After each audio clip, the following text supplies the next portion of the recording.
This would be good enough.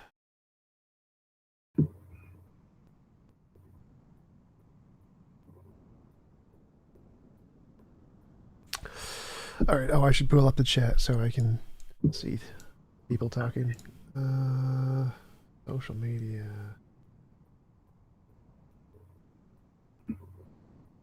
Stream chat. Hey guys, how is the sound? Question mark. Hey Don, visual good, sound good. All right, looks like we are live. Dale, thanks for coming on. I appreciate taking the time to have a conversation with you. Would you mind telling us a little bit about yourself before we get started? Yeah, sure. So thanks for inviting me on there. My name is Dale. I'm the host of something called Real Seeker Ministries. So it's just sort of a small podcast where I kind of go over Christian apologetics arguments and that sort of thing.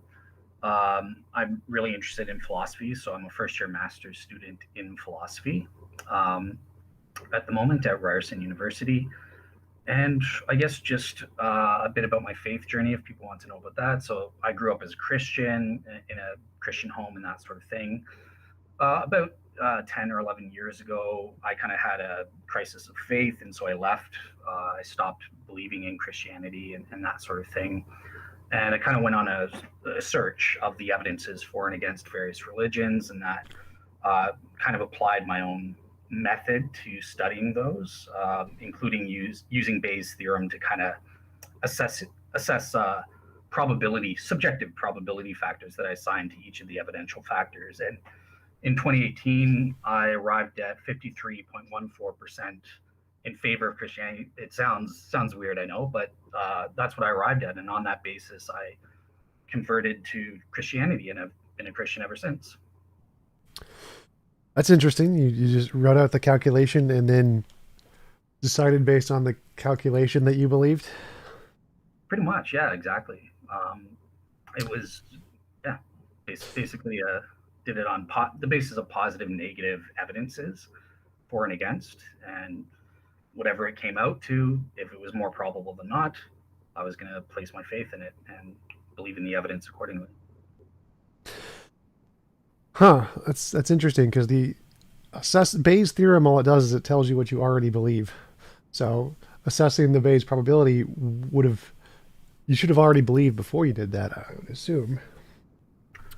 I don't see that that's the case. It gives you, so in the first place, I should admit, I didn't use Bayes' theorem properly. So I didn't calculate conditional probabilities or anything like that. It was more just a direct subjective probability value for whatever the evidence was that I was assessing.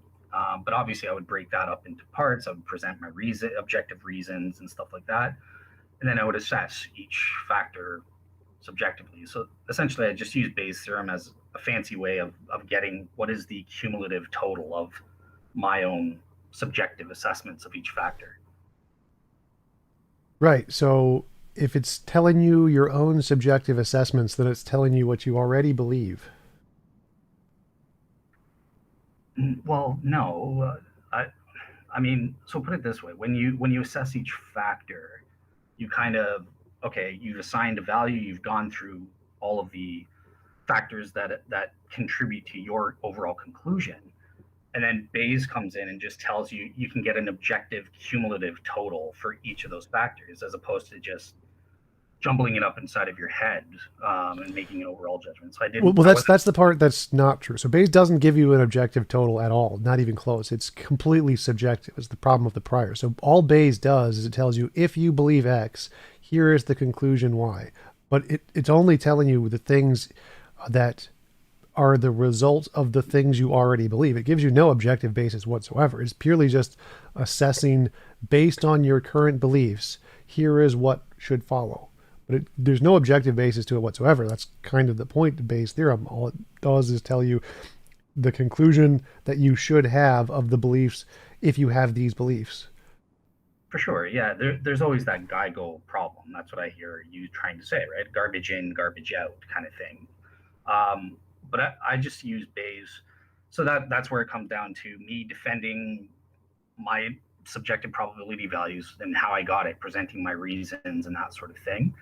But the way I see Bayes, the reason why I wanted to use Bayes to get the overall cumulative total, and that is objective, is I think if you don't do that, you suffer from two GIGO problems. So you have the normal garbage in, garbage out, but you also have great stuff in, garbage out if you don't use Bayes. I didn't have that problem because as long as my inputs were correct, then I'm guaranteed to have the proper total cumulatively. So at least it takes that element of bias out on that level.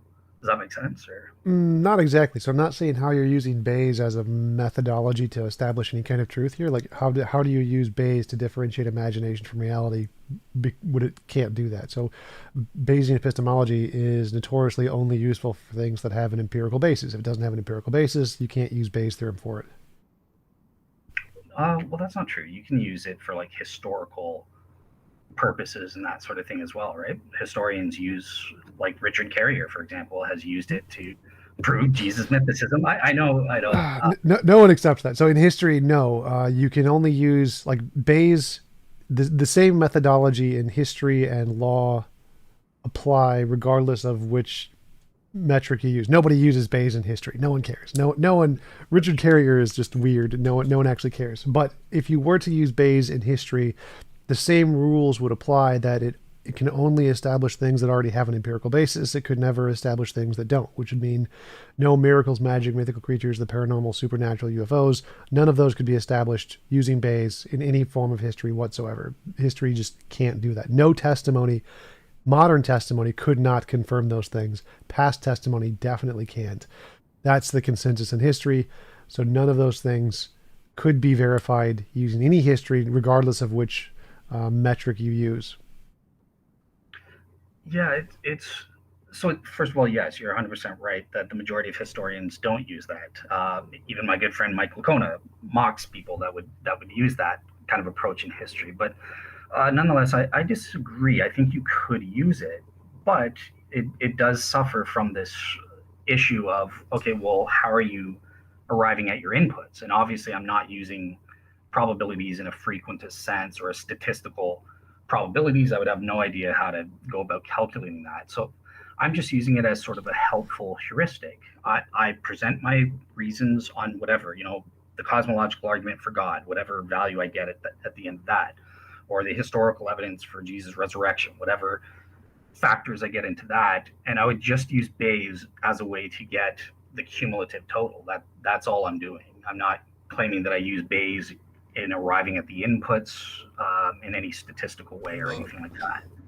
Okay. So all right. Then if you are using it in that way, what exactly are these arguments that you think indicate the existence of God?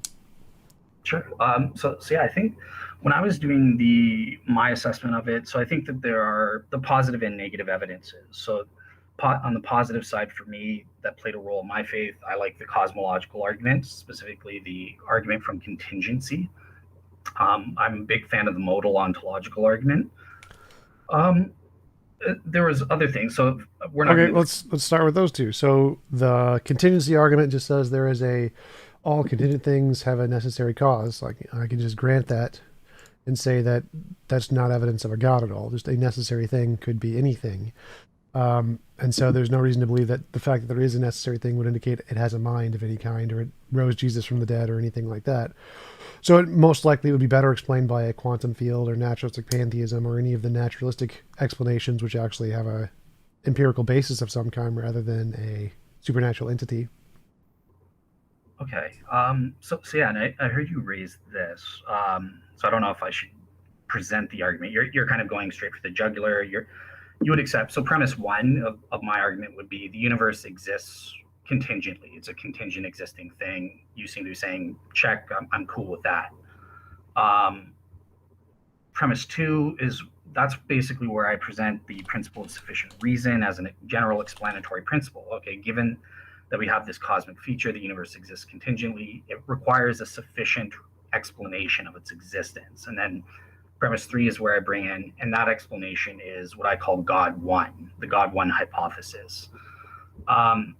So your objection here, you were kind of saying that, well, anything can be necessary. Well, that's not true in the first place, right? There are some things that are inherently contingent, like things that begin to exist, they can't be necessary, right? Like eternality is an essential component for something to be logically necessary. Sure, but anything could have the property of eternal, like the pineapple. A pineapple could have a property of eternal. We just don't know it yet. Well, I don't think so. Given the essence of what a pineapple is, right? It just is something that inherently can be eaten, for example. So Nope. like, So that's a presumption based on what you presume the definition of necessary entails. Like maybe the necessary being could be eaten. There's no definition. Like necessary is a made up term. Like we could apply whatever properties we want to it. There's no inherent truth to what necessary entails or doesn't entail. So pineapples could in fact be necessary. There could be a necessary pineapple that exists. And it doesn't, the fact that it's eaten isn't the property of a pineapple, so that's not required, or we could just add it into a property of necessary. Either one would work just fine. So you presupposing that necessary entails or does not entail these things is just kind of your made up definition, and there's no reason to think that would correspond to reality. so if I'm, you said for a second that a pineapple could be eaten, and in that sense still be necessary. Yep. I don't understand that because it wouldn't be eternal. It would be out of existence. The fact that it could be eaten doesn't make it not eternal. So, like, there could be a past eternal pineapple that is the necessary thing, and you could still eat it, but it could still have created the universe. So it could still be necessary in that it was the foundation of reality and created everything, and then you could eat it in the future, and that would be fine. So it doesn't need to be future eternal. It could be past eternal. It could be the thing that created everything, and you could still potentially eat it. Like, I mean, like, what's it, the wafer thingy? The communion? You can eat Jesus. Well, I'm not a Catholic, but hypothetically, yes. Okay, so I would just argue that I think that what you just said is wrong, because how do we define, what does it mean for something to be necessary? It means that it's impossible for it not to exist, or if it's a proposition for it not to be true or something. It's got to be. We're kind of getting into the ontological. Oh, right. So I would reject that completely. You don't need a necessary thing that couldn't be otherwise. That's false. You just need something to create the contingent universe. So it could stop existing. That's fine. You can have, I think it's called panentheism, where God created the universe out of himself and killed himself in the process. That's perfectly possible. There's no logical contradiction there. So you can have a necessary being that exists past eternally or in the outside of time in the past direction, but can destroy himself in the future direction and be perfectly fine. There's no inconsistency there. Gotcha. So yeah, this is where we would need to get in. So with cosmological arguments, there are 5 fundamental objections. I kind of wanted to just give this little quick spiel, but yeah, there are 5 objections. So number 1, you can deny what the cosmic feature is. You can deny that the universe exists contingently or something, in my case. Number 2, you can give the Glendower problem, which is what you deny that okay, the universe exists, whatever, but it doesn't need an explanation or a cause, whatever you're arguing for. And that's where you give an explanatory principle or a causal principle to defeat that as that. And then there's the taxi cab fallacy, the infinite regress problem, and then what you're talking about, the gap problem. And this is where I think most work. So the gap problem is, okay, even if I accept that the universe has a cause or needs an explanation or something, and you would ground that in the necessity of the quantum fields or whatever you want to say, how do you get from there to God? Like all the attributes, that doesn't prove he's omnipotent or good or something like that. And am I off base or? Well, one, past infinite isn't actually a problem at all. There's no logical contradictions with the past infinite whatsoever. Secondly, yeah, my argument is that we can have a necessary thing which just isn't God. It's just there's no definitive definition of what a necessary thing is. You just have an opinion of what you think a necessary thing is. I can present an alternative definition which is equally or more likely to be the correct definition. And so even if we grant the cosmological argument, it would be more evidence of my position of naturalistic pantheism or a quantum field than it would of a God of any kind. Okay, so with the quantum fields, then I would just argue. I would come back and say, well, I don't think that those are necessary in any sense of the word, because what are quantum fields, right? What are quantum fields in your view? Not sure what you mean. It's a field. Quantum fields are a field. What? Okay. can they exist independently of subatomic particles or Yes. whatever? Okay. So I would disagree with you on that. So I take what's called a causal dispositions theory of the laws of nature or fields and that sort of thing. They basically are just descriptions, mathematical descriptions of uh, physical things that exist. Sure. Okay, so you would agree with that. Yep. Okay, so then using modal logic, we can conceive of a possible world where those particles don't exist altogether. I can conceive of a world where God doesn't exist altogether. So that would also disprove your God. Well, I would need to come back on that, but sorry, you would admit then that in the first place, you can conceive of worlds without those particles or with different particles or something. Sure. You're saying yes. Sure, and I can conceive of different worlds with different gods and no God. Right, but okay, so would you admit then that that means these things are not necessary? And yes, by implication, if it's true what you say about God, the same would be true of him. But with the particles, are you saying? No, so my definition of necessary doesn't entail the fact that you can't imagine it otherwise. Like, that's just completely made up. There's no reason to think that is a requirement in any kind of necessary thing. Well, you have modal evaluating faculties. You can conceive of possible worlds, right? Yeah, but that doesn't mean it's not necessary. So a necessary thing could have been otherwise and still be the necessary thing. So there's no requirement of the necessary thing that it couldn't be otherwise. It's just a made up definition. There's no truth to that definition. There's no reason to think that definition is true.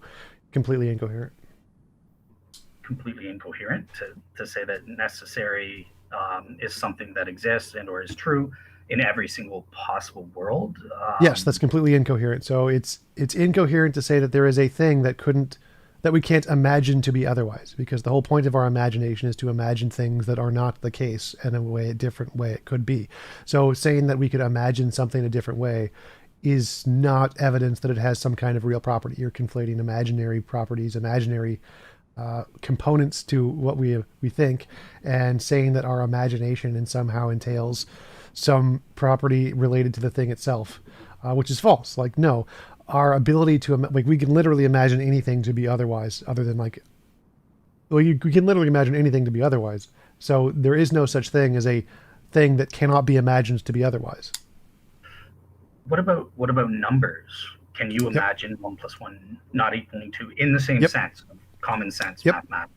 There are all kinds of contradictory logics and contradictory maths that we can imagine being the case. But that's in a different sense. Like, you're talking about something like fuzzy logic or, different base maths or something like that. Yeah, like we can imagine there's a universe where 2 + 2 = 5. Poof, done. So I can't.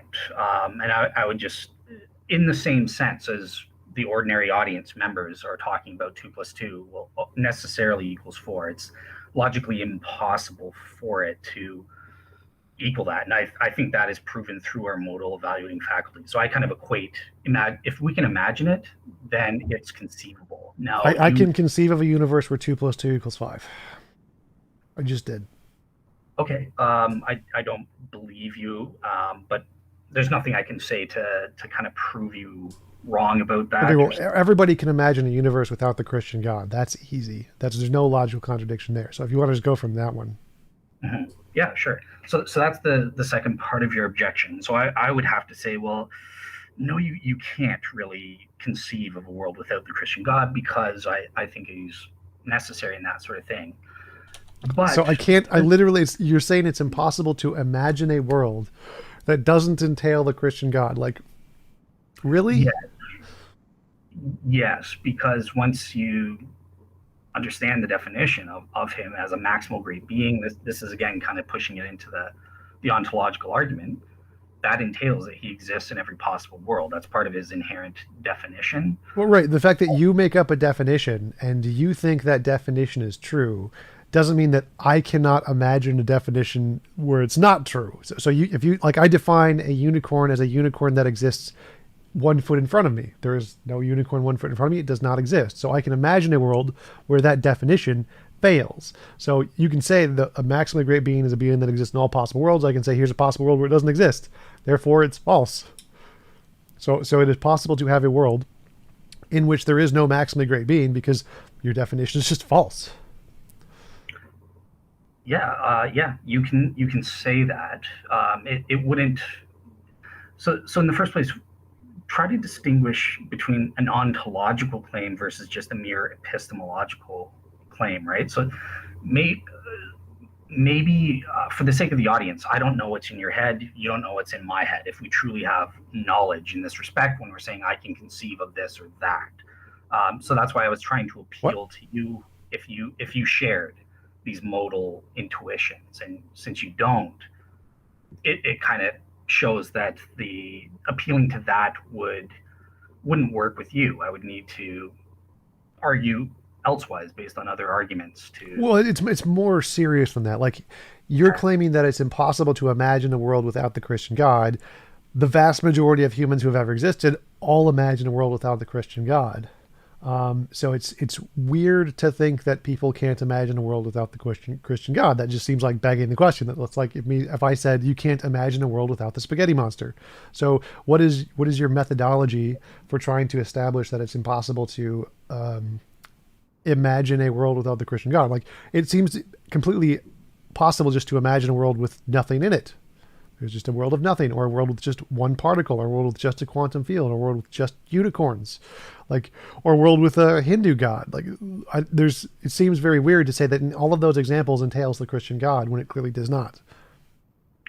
Yeah, so it comes down to the fact. So in the first place, I would just say make sure that you're clear about the difference between conceivability and just mere epistemic imaginability. Like you seem to be saying, for all these people are ignorant that the Christian God is true. Let's just say, for the sake of argument, right? Or vice. Fine, I'm ignorant that Allah is real. So explain that again. There's a difference between conceivability and epistemic imaginability. Like, those are. If you can conceive of a world that's literally just you imagining it, those are synonymous. Well, some philosophers try to highlight the difference with things like temporal paradoxes. They can say, well, we can imagine, for all we know, given our limited understanding, I can imagine a temporal paradox taking place, but that's nonetheless, ontologically speaking, impossible. It's inconceivable. And they'll try. You disagree with that? Well, it depends what you mean. Like, it's completely irrelevant to any of the things I said, but sure, like, you can make up paradoxes and stuff and show that one of the imaginary worlds has a contradiction to it. That's fine. It's still an imaginary world. But even so, like, there is no contradiction in quantum field world, unicorns world, Hindu world. Like, those don't entail contradictions. There's no logical contradiction in any of those. Yeah. So this is what I was trying to say. Try to get to this, right? There's a difference between strict logically possible worlds and broad or logically possible worlds, or metaphysical logically possible worlds. You know. Well, I don't see the relevance to anything that you're saying. So, like, you say it is impossible to imagine a world without God. That seems obviously false. That seems like as false as saying 2 + 2 = 5. Like, no, I can prove that false in like 3 seconds. Just did it. So how do you come to that conclusion? Because I'm not understanding what your justification is there, since it seems like it's clearly false. Yeah. So on this argument, on this aspect of trying to prove my argument, which failed with you, and there's nothing I can do against this because it's my modal evaluating faculties provide me with a warranted true belief that 2 + 2 = 4 in every single possible world. I don't care what you say. You can imagine. I think that you're deluded, not as an insult, but right. So I'm asking, what makes your belief a warranted true belief that the Christian God is the only thing imaginable? Because that's like, if I said it's a warranted true belief that it's impossible to imagine a pink elephant, like, no, that seems obviously false. Like, lots of people can imagine a pink elephant. It's a rather common concept in imagination. So it would be an unwarranted belief that people cannot imagine a pink elephant. So it seems in your case that it's an unwarranted belief to believe that you can't imagine a world without Christianity. So I'm asking, how did you come to the conclusion that it is a warranted belief for you that it is impossible to imagine a world without the Christian God? Okay. And one thing just to clarify, so there's nothing there is a possible world with pink elephants in it. That seems conceivable to me. That's not a problem. Unless you're saying there's only a pink elephant in it or something. You're trying to say there's no God in this world or something. How do Well, I I'm saying those are equivalent statements. So saying there is a conceivable universe with a pink elephant and no God, or there is a conceivable universe with a pink elephant and there is a conceivable universe with no God, are both equally imaginable. And you're saying there's a difference there, and I want to know what the difference is. Why is it justified to believe that it's possible to believe in a pink elephant, while it's not justified to believe it's possible to believe in a world without a God, Christian God? For me on this front, it comes down to the fact that my modal evaluating faculties are reliably producing this properly basic belief with respect to certain propositions. This is my reason for believing. I know that's not going to convince you at this point, and that sort of thing. So how would I get to prove that? I guess I would appeal to a modal ontological argument, which we're not there yet. We're still supposedly at the cosmological argument, but I think that established that there is this maximally great necessary being. So if I were to try to convince you, I would maybe appeal to an argument like that rather than just appealing to your own modal evaluating faculties. If that Well, so I'm making a more general claim here. I'm saying the vast majority of humans say you're wrong, and they're doing the thing that you say is impossible right now. And so it seems very unjustified to think that they're all wrong just because of some kind of conceptual intuition that you have.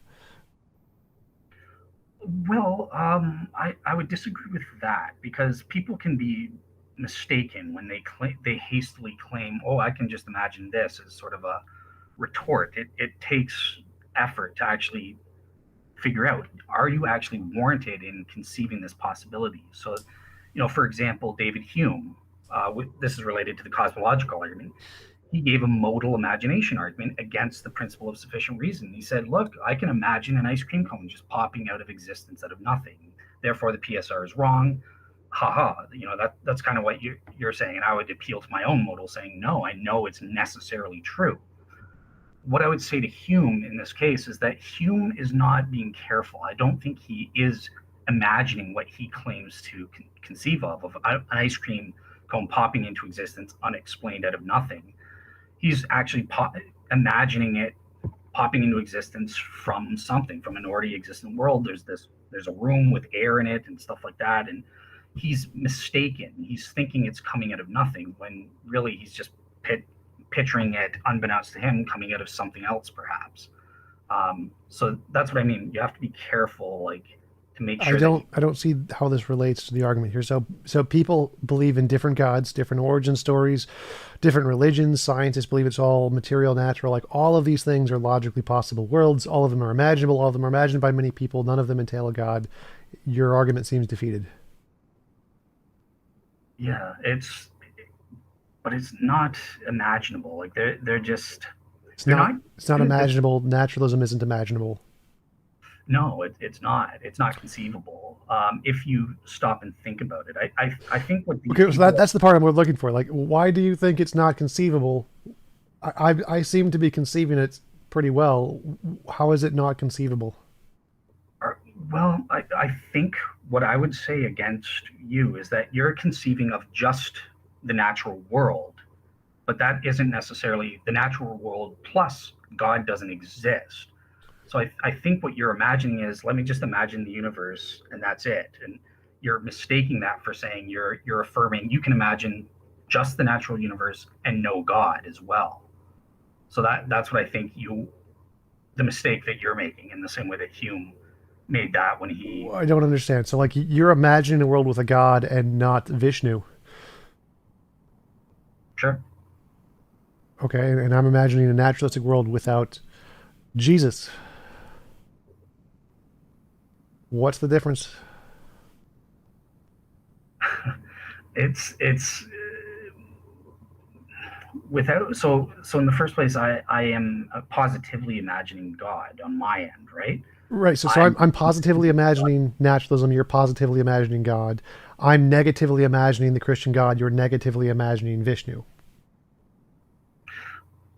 I don't know if I am negative. I've never used my modal evaluating faculties to conceive of the world without Vishnu. Like, I've never focused on that or thought about that thing. Okay, Definitely. I could say the same thing about God. So God isn't even a consideration in my worldview. It's just naturalism, and you just have God. I just have naturalism.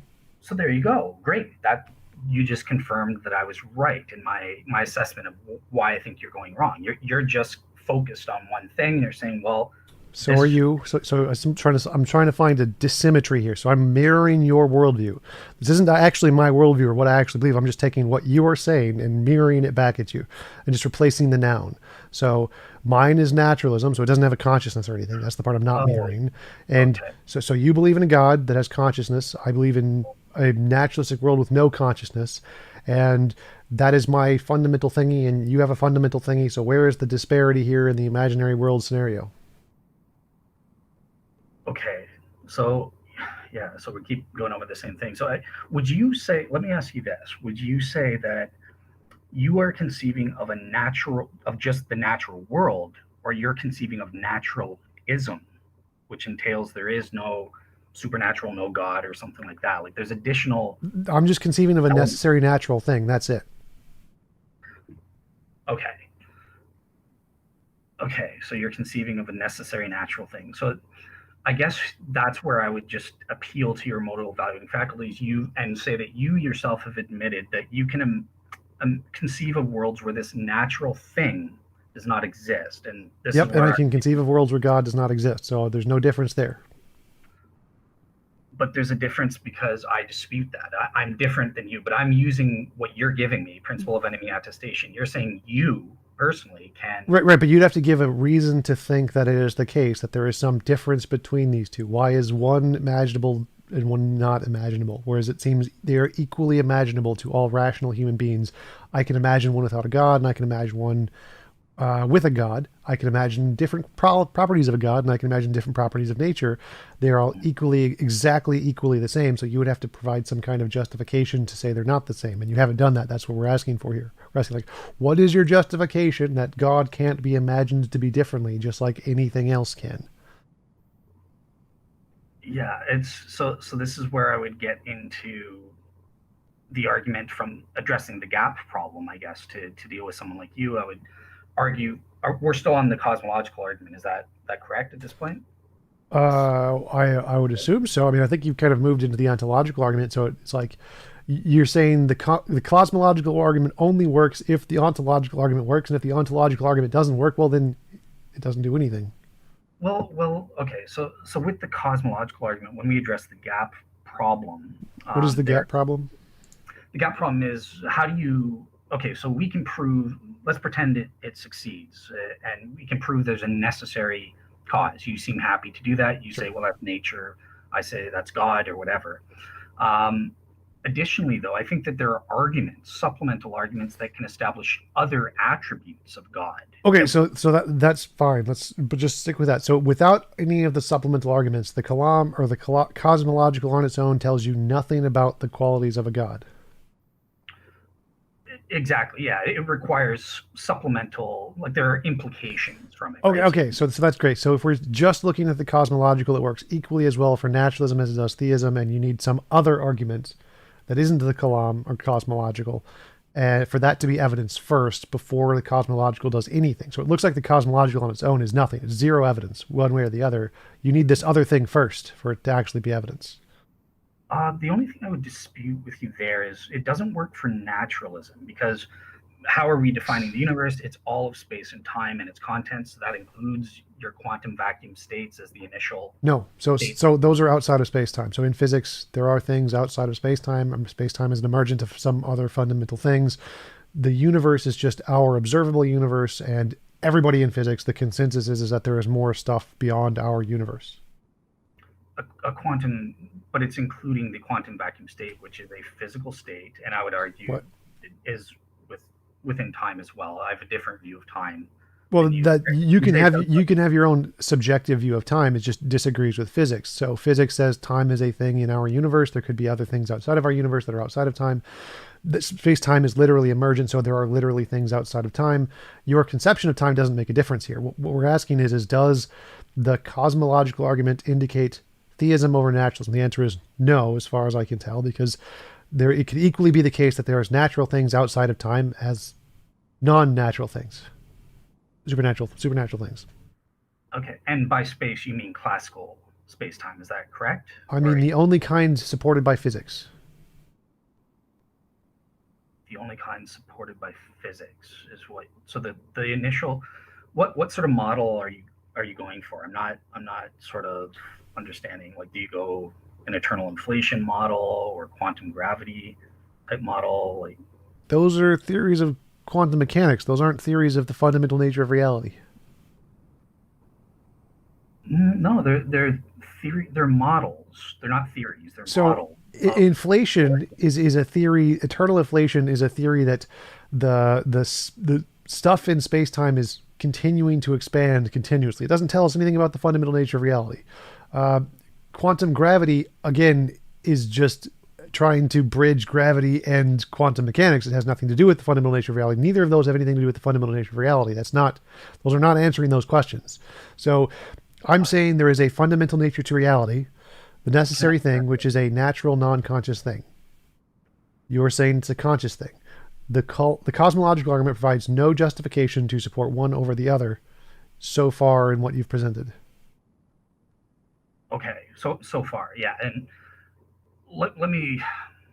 Is it okay if I just say something correct a little bit on what you said about the models or something? Because it doesn't address your point about the fundamental cause or explanation, but just understand we have modern scientific evidence and singularity theorems, right? So for example, There's no singularity. The singularity hypothesis was debunked by Hawking a long time ago. Singularity is not a thing anymore. But these are all just very specific theories in physics which have nothing to do with the topic at hand. Like, that's like saying, there's a proton theory. Yes, the protons exist. Okay, but it's not. We're not talking about protons. We're talking about the fundamental nature of reality. So talking about specific things that exist in physics isn't talking about the fundamental nature of reality. Those are two separate things. Well, yes, but I wanted to figure out from you, because allegedly, so here's one model to explain why I think I wanted to understand your position. I'm not trying to be difficult or anything, but so for example, there are five exceptions to the singularity theorems, and with the VG singularity theorem, there are four exceptions, and by appealing to these, you can posit a past eternal universe. So, there's not four exceptions. That's not how it works. The BGV theorem has assumptions, and if you dismiss the assumptions, then you can dismiss the theorem. So this is, again, has nothing to do with anything I said. It has nothing to do with the topic. The topic is can there be an answer to the contingency argument, which is not a mine? The answer is yes. And no, I don't need to reference anything in physics. Nothing in physics matter. The entire field of physics is irrelevant here. So I don't know why you're bringing that up. So again, the contingency argument says there's a necessary thing. I say there's a necessary thing with no mind. You said there's one with a mind, and we're saying, why should we prefer one over the other? Physics doesn't matter here. Physics is completely irrelevant. Okay, well, I wish I could have established my point, but yeah, it's your show, so I will move on if you feel I'm kind of avoiding that. But that would have helped me to understand exactly what you mean by this fundamental state that you're positing, but I have just no details. So let me try to details don't matter either. Like, it doesn't need to be a specific hypothesis. I can just say there is a necessary thing which doesn't have in mind. Period, full stop, that's it. Okay, so let me try and establish the agency or the personhood of this fundamental state, as you call it then. So, there are various arguments that philosophers have attached to the cosmological argument based on the implications of the argument itself, right? So one argument would be the one that Richard Swinburne gives. He says, look, there are two different types of explanations that we know about. You can't deny it. They work. There's scientific explanations, rely on event-to-event causation type deal. And then there are personal explanations or agent causation. Well, before we get into that, I just want to say, so just going off of the cosmological argument, there has to be a necessary thing. This tells us nothing about the necessary thing. You need this other argument to work. And if it doesn't work, well, then there's no reason to think the necessary thing isn't a natural thing versus a supernatural thing. So the cosmological argument on its own, without these other arguments that you're presenting, doesn't tell you anything. It's zero evidence. Well, it tells you that whatever the necessary cause was, it's spaceless. You've agreed to that. it's timeless. You've agreed to that, right? Because you say that your state is outside of space and time as well, right? Those aren't in the cosmological argument, but we can But grant them for the sake of the argument. But no, it doesn't indicate that either. Like, it just means it's outside of the physical known space times. It could be a different timed thing for sure.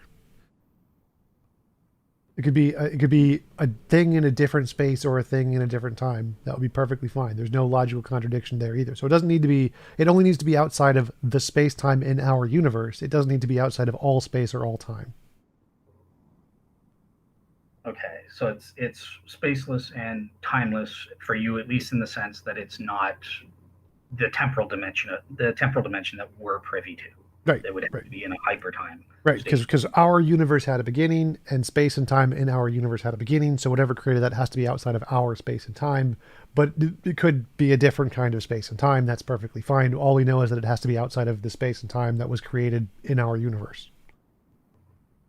Gotcha. Okay. So yeah. I was just going to say that there are these two types of explanations. Wait. So again, my question was that without these other arguments you're presenting, the Kalam on its own or the cosmological argument on its own is zero evidence for God. It doesn't tell you anything one way or the other. It doesn't count as evidence. You have to have these other arguments that work first for it to count. Yeah, I think that's fair enough. Like there are certain things, like it's spaceless and timeless in a certain sense. That comes directly out of the argument. But you're absolutely right. That doesn't get you personhood. That requires additional argument. Okay. So yeah, I'll throw out the ones that William Lane Craig gives then and see what you make of those for the agency or personhood.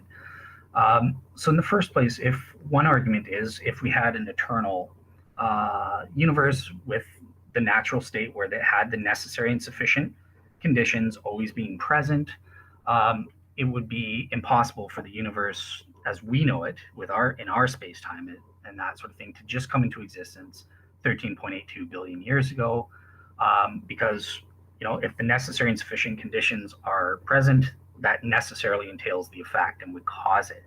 So the only way out of that, and this is where the agency comes in, according to Dr. William Lane Craig, is, well, the only way to avoid that, to have the necessary and sufficient conditions present, but not have the effect until it is through libertarian free will. And this, what type of beings or things have libertarian free will? Only agents, only persons have that. So that's one argument. So I wasn't following there. So the universe exists. Poof. We needed something to create it. And it could have been created by a quantum field just fine. Randomness, if randomness is a thing, it could have been created by randomness. If it was determined, it could have been determined just fine. Where is the problem here? So you're saying, so in your fundamental state, the necessary and sufficient conditions are present for all eternity in this hypertime thing, right? There's a necessary being, and the necessary being can create our universe. Right? Yeah. So God is the necessary and sufficient condition, and it exists. And in mine, a natural quantum field is the necessary and sufficient thing, and it can create the universe, and it exists outside of space-time. Yes, but non-personal agents without free will, they can't invoke libertarian. They don't have a dual ability, right? Right. Obviously, they don't have so there's no free will in this, but there's no need. So it could be determined by its own nature to do something, just like God is determined by his own nature, or it could be random. There could be a randomness thing that literally exists in reality that could cause it. Either of those could explain the creation of the universe just fine. But so I would disagree personally that God's nature is determined. Personally, but that's beside the point. He's a libertarian free will agent, I would argue. But can God choose his nature? Can God choose his nature? No, I don't think he can. So that means it's determined. I'll put it this way: there's no feasible world where he can change his nature or has the power to click his thumbs and change his nature. What But does the word determined mean? what does the word determined mean? It means that you're externally determined through a prior chain of causal. No, it just means you can't change it. It just means it's unable to be changed. No prior anything. I don't care about prior stuff. It can't be changed. God can't change it. It's determined. Yeah, well, God can change it then. How about that? It's strictly logically possible. There's no logical contradiction in supposing God has the power to change his nature. That doesn't. So if God is making decisions, and God is making decisions like his choiceness is based on his nature, can he make a decision like about his nature before he had a nature to make the decision? Well, I mean, so in the first place, there are certain requirements in order for someone to make a free will choice. That doesn't mean that they're determining factors. You have to have a intelligence, right? You have to have a nature, that sort of thing. You have to be a person in order to have libertarian free will. Those are necessary components, but their presence don't mean that they're sufficient to determine one's choice, right? That's the whole point of. Right. So the question is could God choose to not have those things and still have choices? The answer would be no, right? He needs those things to have choices in the first place. Oh, for sure. Yeah. So parts of his nature are determined in his choice. Like his ability to have choices is determined by his nature, and he couldn't choose to not have those things because that would lead to a contradiction. His nature doesn't determine it. The words I would use, they impress upon, they influence his decisions, but they don't determine them. Can God choose his own nature? It's strictly logically possible, yeah. So he could get rid of his intelligence and still have a choice? No. So he can't choose his own nature. There are things about his nature he cannot choose, he cannot change, that are determined. Yes, there are certain necessary components that he can't choose to get rid of and still have free will, yes. Right, so he has a determined nature, and so does mine, and they can both cause stuff, like the universe or whatever. No, it's... What are you saying? He's determined to have the nature or intelligence before he... Yes. Okay. Yeah. So he has some property. He's determined to have this property. He can't choose this property. This property is inherently in the godness. Mine also has inherent properties. Yeah, but the choice. So let's focus on what Dr. Tamar Shapiro calls. Oh, wait, so I'm saying that the inherent properties can entail something like a quantum field or quantum randomness or a way to create the universe. Like any of these can be entailed properties instead of intelligence. You don't need intelligence to be your entailed property. And so you can have something to create the universe without intelligence just fine. Like just any determined property to do that would be fine. Just pick your property, randomness, quantum field, whatever. And they could all create the universe without intelligence or choice. Yeah. So I would I would disagree with that. Like when we're focusing on the moment of drama, it's the nature of the choice. It doesn't matter what factors go into that or not, right? If it's his nature, intelligence, yes, those are necessary factors. They're not determining factors. They're just influences, right? Well, again, so I'm saying there is no choice in mind. So you have a choice model, which isn't even possible, but I don't want to go into that yet. I have a non-choice model. You have some properties inherent in the God's nature that cause him to have this choice thingy. I have some properties in my quantum field which have the properties to create the universe with no choice, just fine. Yes. So the question here is like, why do we need choice? Because it seems like you can create the universe with no choice just fine. Yes, absolutely. They have the ability, the causal thing, but here's where the problem comes in favor of. This is why it's an argument for the agency, for my option, because if your option was true, it's all determined without agency, no intelligence, no natures, blah blah blah. Well, they have natures, but they're not persons, so there isn't anything that would allow them the ability to refrain from creating. The universe should be eternal. The universe as we see it, as long as those necessary determining factors, as you call them, are present, the universe has to exist eternally, but it's only 13 billion years old. So so there you have a nature, like, as I said, randomness or whatever, like it can create things at different points, like a quantum particle can decay at random times just fine, even though there's infinitely many possible places it can decay. It decays at this point in time. That's just fine. So quantum randomness can solve that easily, or any of the other properties can solve that easily. You could say it's determined to create the universe at time X and not time Y. That would be perfectly fine too. So you don't need a choice here at all. You can just say it's determined to create the universe at time X and not time Y, or it's random and it randomly created it at time X and not time Y. Either of those can explain that just fine. Either of those can answer the question, why is it not eternal? Because it was determined to create it at time X. Okay, so that just doesn't make sense then.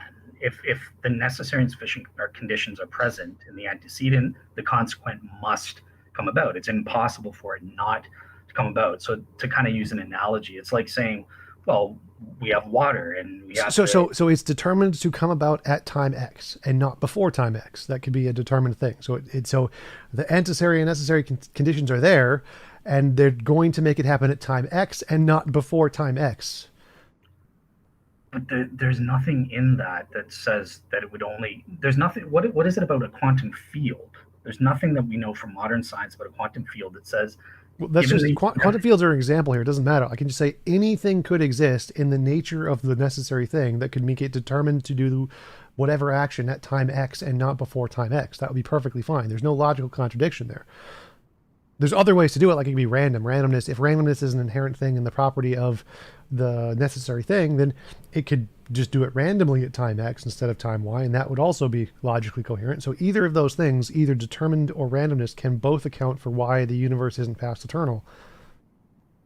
Yeah, so basically what you would be having to argue is that the necessary and sufficient conditions are not present for all eternity. No, the necessary and sufficient conditions are present for all eternity, and in those conditions entails a time frame. It says, I'm going to do this at time X, either randomly or determined, and so it is fixed within those necessary and sufficient conditions that the universe will only occur at this time. Yeah, that's not the way it works. I get what you're. Where is the problem here? So this is perfectly logically coherent. There's no logical contradiction here. So the fact, all I can see is that you think you have your own preferred definition of what this means, which just isn't required by reality. Reality does not accept your definition. So where is the contradiction here? Well, actually, all the experts, every scientist in the world accepts my definition on this that I'm aware of. So so again, all of the experts are going to be on my side of this. Everybody in physics rejects all of the theistic garbage. Like they all think, yes, like they all think past eternal universes are the consensus. So no one agrees with the theistic definitions here. But so what is it that you think is impossible for either a determined necessary thing or a random necessary thing that makes it impossible for it to create something at time X and not time Y? Okay, so with the determined for time X, that is saying that perhaps there's necessary but insufficient conditions that are present. Otherwise, the effect would necessarily come about. This is why logic works the way. This is why we have modus tollens reasoning or modus ponens, right? Where we have an if-then syllogism. If this antecedent is the case, then necessarily the consequence will come about. Sure. If you want to define sufficient that way, that's fine. I don't care. That's fine. I'm fine with that. So there's a necessary thing that says it's going to create it once the sufficient condition of time X has achieved. That's fine. There's no logical contradiction there. That's totally okay. Gotcha. Yeah. So okay, cool. So you're good with saying that. Yeah, it wouldn't be. Yeah, that's all this definition stuff. That's irrelevant. So all those word games don't matter here. It's still logically possible to have a necessary thing that creates the universe at time X. No problem. Yeah. Okay. Well, I think we're kind of going off on tangent. Well, no. So the argument is still you need a necessary thing, and it is outside of space-time, but created the universe 13.8 billion years ago. Can that be done without a mind? Yes, it can be done in a deterministic way, and it can be done in a random way. Neither of those entail a logical contradiction. So why would that indicate a mind? Gotcha. Yeah, because the universe would be eternal, and no, I just proved that false. So it can create it at time X, 13.8 billion years ago, both in a determined sense and in a random sense with no mind, and it is not eternal in either of the models I presented. That would be false. According to you, but well, either of the models I just presented. So you'd have to show that the models I presented entail a contradiction or something. not a contradiction, but it's like I said, for example, your randomness thing. Every quantum physicist in the world agrees with me that that's not true, because they do posit things like an asymptotically static model, for example, where it's these Nope. conditions are present, but no. Nope. The consensus is that randomness is itself a fundamental nature of the universe. There is the fundamental attitudes in quantum physics poll that literally says this. They ask, is randomness a result of hidden variables or whatever, or is it a fundamental part of the universe? The consensus is it's a fundamental part of the universe. Randomness itself is a real thing. That is the consensus in physics. I'm not denying randomness. I'm saying that if randomness is the cause that you're appealing to in this second aspect that you're trying to get out of, so there is that, right? Quantum physicists know about this BKL chaos problem, and they've written peer-reviewed scientific papers saying that this is a reason against the truth of these models, because that would prove that the universe couldn't just be 13.82 billion years old. It would have to be caused eternally in the past. So we would be seeing the expanding universe No, eternally.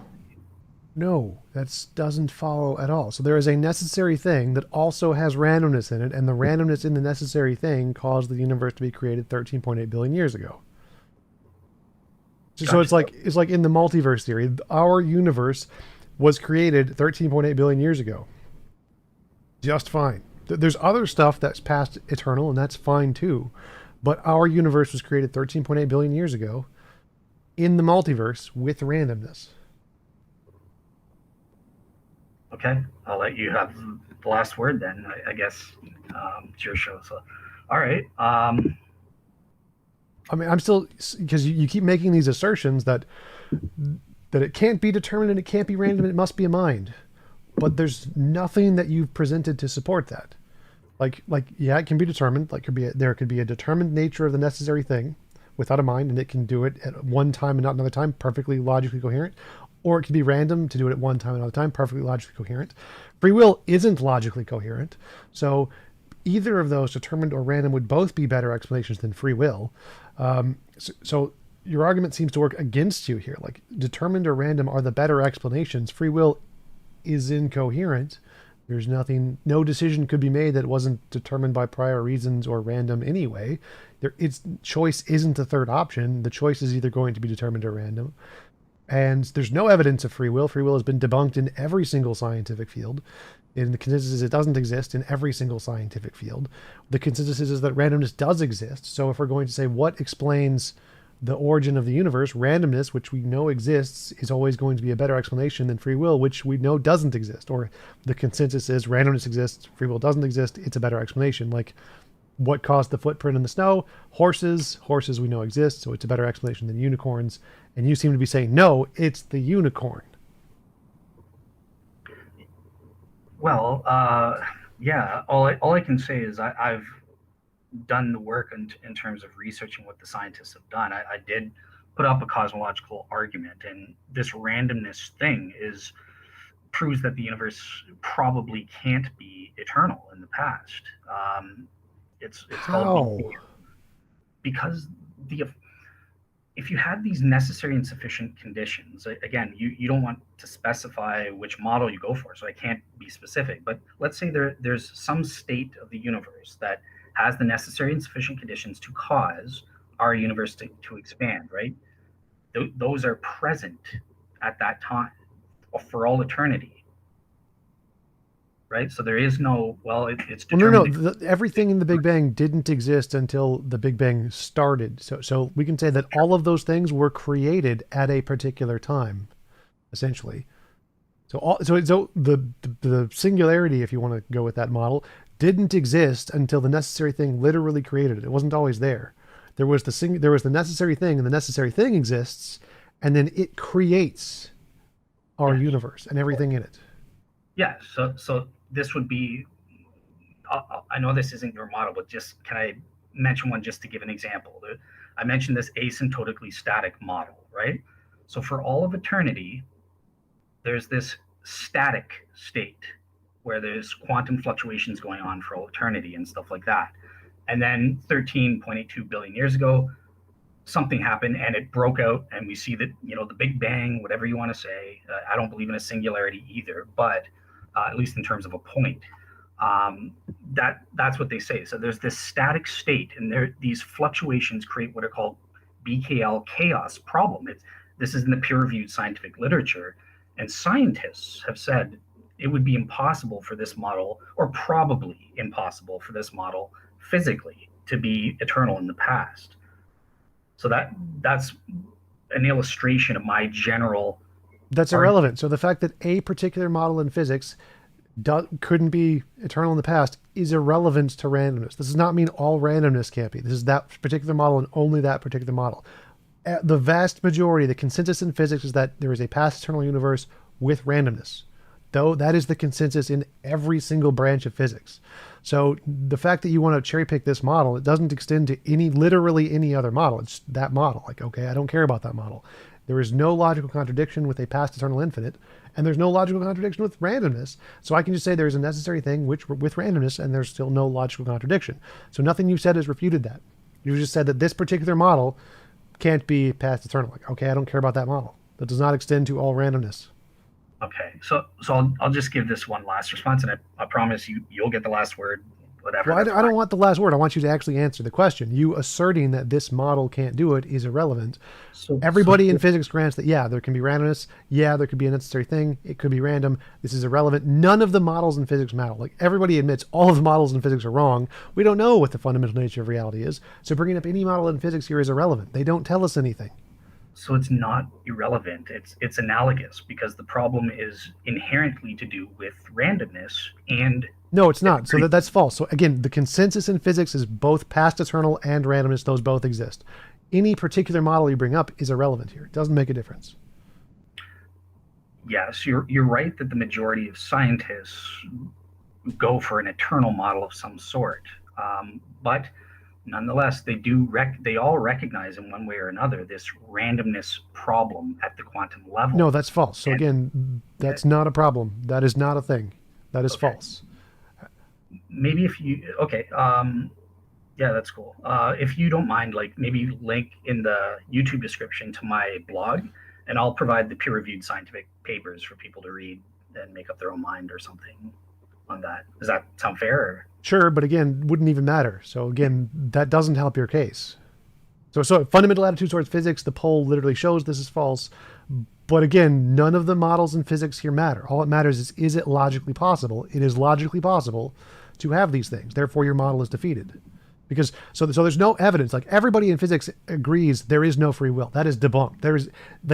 There is more people in physics who are going to say free will is debunked than randomness. So my model here still wins when we're asking about what caused the origin of the universe. Free will loses in every single poll.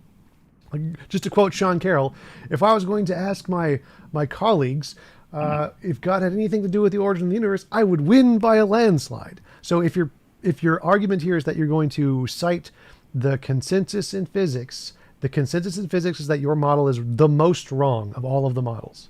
And so yours loses by the standard you're using. Gotcha. And yeah, and I wasn't just appealing to consensus. I was using it to lend support, kind of thing, from your perspective and that sort of thing. But yep, you're absolutely right that the majority are compatibilists from my understanding, so that it wouldn't be just hard determinists. Well, the compatibilism adopted in academia is that free will is compatible with determinism, so it's still determined. Gotcha. Okay. All right. Cool. So, do you want to move on to the next one then, or okay? Is there anything else in the cosmological that we missed, or you do accept? What? You're good with the first two premises about the PSR and that the universe exists contingently. Well, I know that lots of philosophers dismiss the PSR. I really don't consider it very important at all.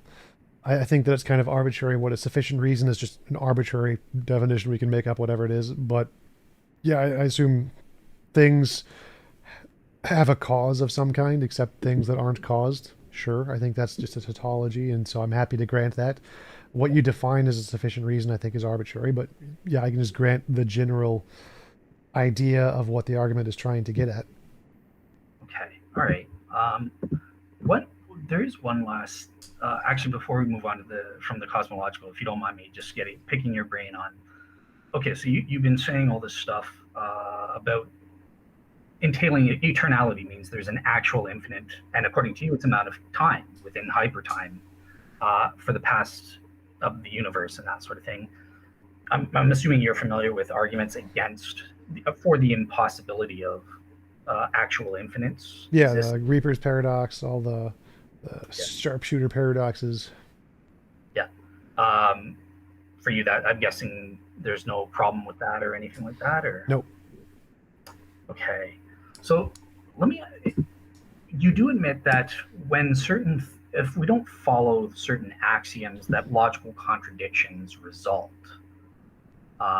from that, right? It's illustrated by those paradoxes that you mentioned, or Hilbert's hotel, and that sort of thing. So basically, there are two self-evident principles that all mathematics professors accept in ordinary math. So there's, if you have one set, 1, 2, 3, 4, and that corresponds exactly to another set in a one-to-one correspondence, those two sets are the same. They're equal. That's pretty good. Sure. Okay, good. Okay. Second self-evident principle that every mathematician on the planet admits is that if you have one set, 1, 2, 3, 4, and then you have another set that contains some of the same elements, 1, 2, 3, that second set is a subset of the original set. They're not the same numbers. Sure. Okay, great. So when we posit an actual infinite taking place, we end up with contradictions, things that contradict one or both of those principles. And that's the basis, the fundamental basis that we say it's logically contradictory, right? So if you, for example, the actual infinite, the number is a left null kind of thing. That's what it's called for the actual infinite.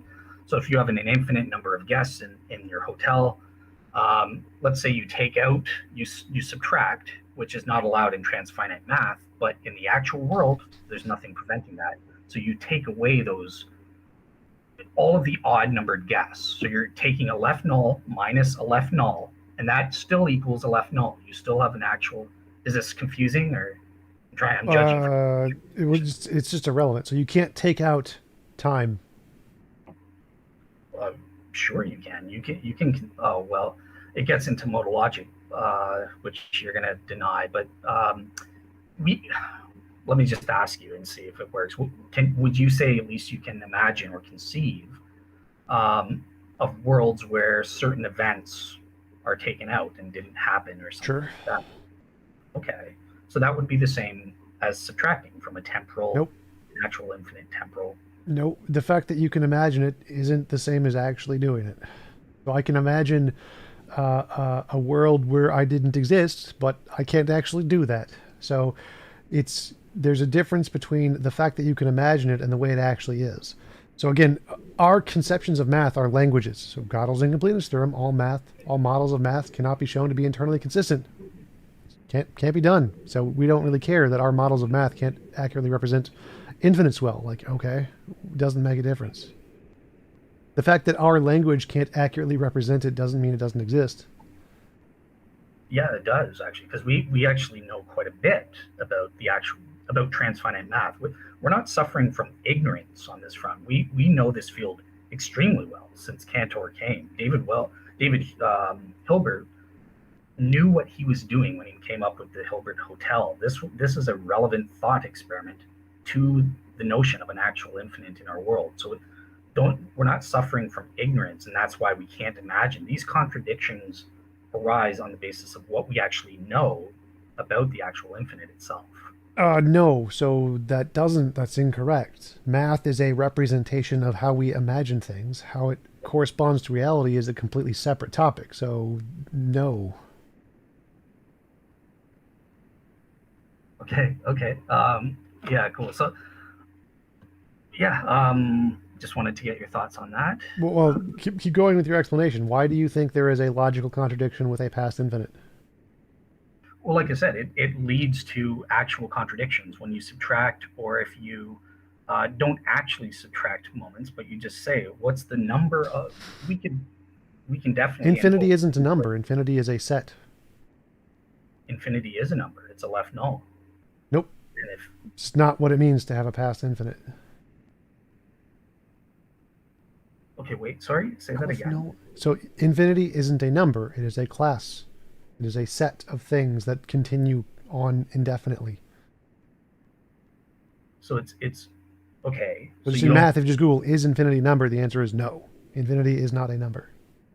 well that's wrong. But it seems like I will bet Literally you, every single one of the videos of the mathematicians explaining this say, no, infinity is not a number. In every single model of set theory, like infinity is not a number. No. They literally all say this. Is infinity a number? Is infinity a number? you'll look up No. a left null. I know what Aleph null is, the smallest countable infinite. It's still not a number. Infinity is not a number. It is a kind of number. Right. It's a transfinite number, but that's what we use. It is considered an actual quantity in transfinite math. So that's a number kind of thing. But yeah, I wanted to make one last point on this infinite thing and see how you reacted. You react to it, but forget about taking out moments of time or subtracting. We can just count up the numbers, right? So let's pretend we go back in time, 1, -1, -2, -3 out to actual infinity, according to you, because it's eternal. If we say how many moments were there before from -2 point all the way back to the past, that it's an actual infinite. That a left null is the answer. But if we do the same from 1945, so that's -45, again, you get the same answer, a left null. These violate those two mathematical principles that result in contradictions. And Nope. I'm guessing that's where it doesn't result in contradictions, or you're saying you No, just don't care? there's no contradiction there. It's not a contradiction at all because it's a set of all possible additions there. So it's a past infinite set. There's no contradiction there that they're not the same size. They just have the same cardinality. Like, oh, that box is blue, and oh, that box is also blue. Congratulations. So there's not an actual number there. That is a set that has the past infinite. They both have the same cardinality. They're not the same number. So these contradictions with infinites aren't contradictions at all. They're just ways that we can't imagine infinites because it's not a number, it's a set. Gotcha. All right, thanks for your take on that. All right, cool. So the ontological argument, I know that you did a recent video on that. So the modal ontological argument basically just says, look, it's possible that a maximally great being exists. I'm using William Lane Craig's version of it. And then premise 2, a maximally great being exists in some possible world. 3, if a maximally great being exists in some possible world, well then, by definition, it exists in every possible world. Therefore, premise 4, that maximal great being exists in the actual world being one of those possible worlds. And if a maximum great being exists in the actual world, therefore it exists. So yeah, I'll turn it over to you. I know some of your objections to this argument. Yeah, so you're saying there's an actual definition of greatness and some things objectively have more greatness and less greatness. There's an actual objective property of greatness. Not necessarily. So there are certain properties that are ascribed to a maximally great being, right? So Right. And there's a true set and a false set. So if I said pineapple, there's pineapple in it, you'd say that is false. That is not the correct definition of maximally great. yes. There is an objectively correct set of properties and an objectively incorrect set of properties. Yeah, there are an objective sense of properties that we give the label as being great, perhaps.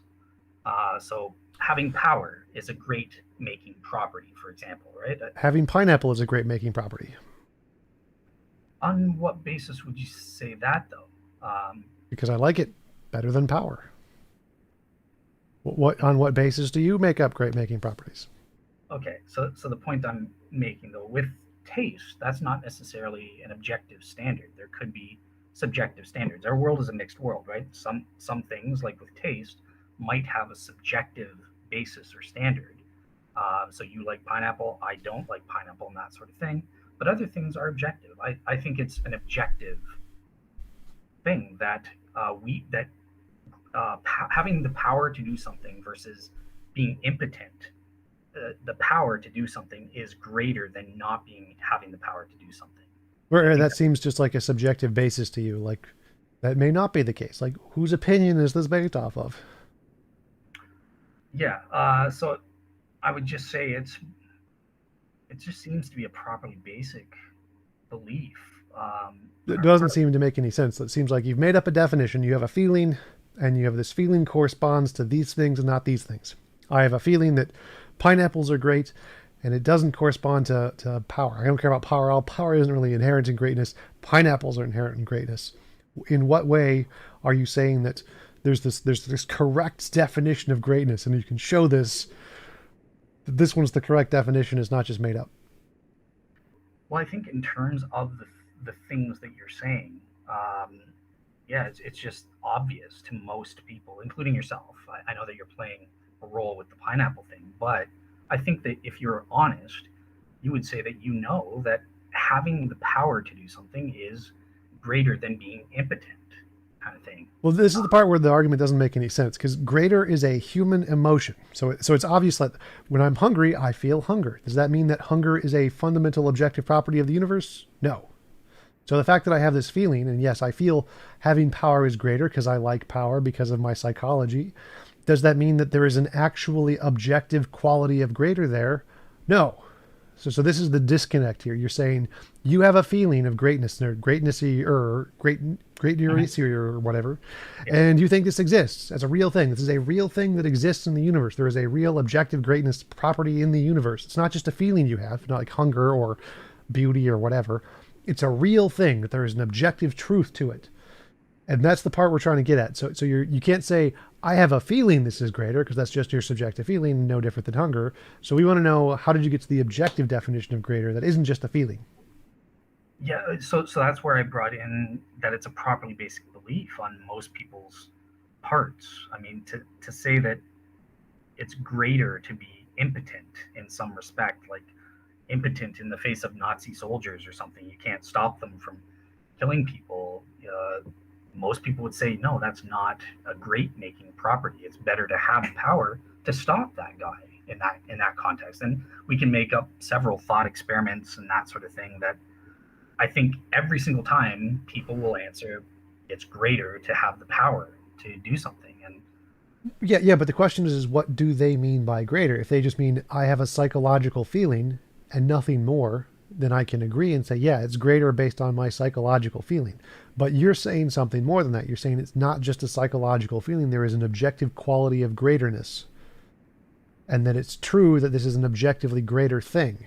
And that's the part I'm getting at, is like, why do you think the greatness is a thing beyond just a psychological state of humans? Well, the greatness isn't a thing. It's an evaluation, right? So it's an evaluative belief or judgment that evaluators make of certain properties like power or knowledge or something like that, and we make that evaluation. This is greater than that. Well, that's just subjective. So everybody can subjectively make their own criteria of what's great, but you're saying, again, there is an objectively correct definition beyond human subjective evaluations. If it's just human subjective evaluations, you got nothing. So you're saying there's an objective thing that is true beyond human subjective evaluations, right? Yeah, but it would still be so evaluative judgments, and we'll get to this when we get to the argument from beauty that I wanted to get your take on. It's not something I've developed fully, but evaluations require an evaluator, right? So obviously the objective standard, that's objective, you're defining it in the sense that it's not based on human beliefs or human evaluations. Obviously God is the ultimate objective standard. His evaluations, his judgments about the greatness or worseness or something, that forms the objective basis. Now, how do I as a human being know what God's evaluations are? And obviously as a Christian, I would say, well, we're designed to mimic God's evaluations. Well, I'm trying. So even if we grant that, that's fine. But I want to say, how do we get to the part that this greatness is objective and is more than just a psychological human state? Because to me it seems psychological human state, nothing more than a psychological human state. You're saying there is something more objective there. Greatness really objectively exists, independent of human evaluation. Maybe some other evaluation, I don't care, but it's objective from human evaluation. Human evaluations have no say on this. There is an objective truth. This is the correct greatness. How did you get to that? That's what I want to know. Yeah, like I said, the only way, how do I know that I'm designed to mimic God's judgments and that God does have this objective standard, and not even involving God?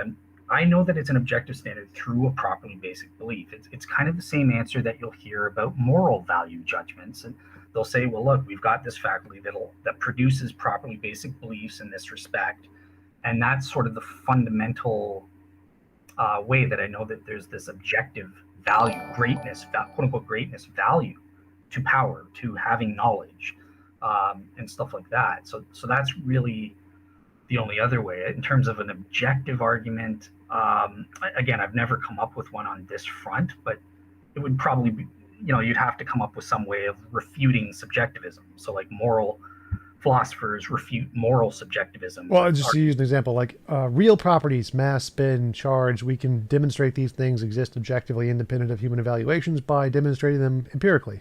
That works really well. So we can know these are real properties, not imaginary properties. Cling on this, cheat on this, my video, like there's lots of imaginary properties. Greatness seems to be, if we're saying, well, which one is the greatness? Is it one of the real ones or the imaginary ones? It seems a whole lot like the imaginary ones. That's just a product of human psychology, and you're saying it's more than that, and you've got to provide some evidence to that. And it seems like all the arguments just come back to properly basic beliefs, which are arbitrary. So that wouldn't count as evidence. Well, they're not arbitrary. They are subjective in nature. They're subjective evidence. Plantinga has admitted they're arbitrary. So like many of the criticisms is that if you grow up in a society with voodoo and voodoo is a part of your culture, is the fundamental nature of reality, then you're justified in believing in voodoo as a properly basic belief. Plantinga's like, yes, that is technically true. Okay, well, Plantinga is wrong in this respect, right? So it comes down to what is a properly basic belief? Proper with respect to what? With respect to warrant.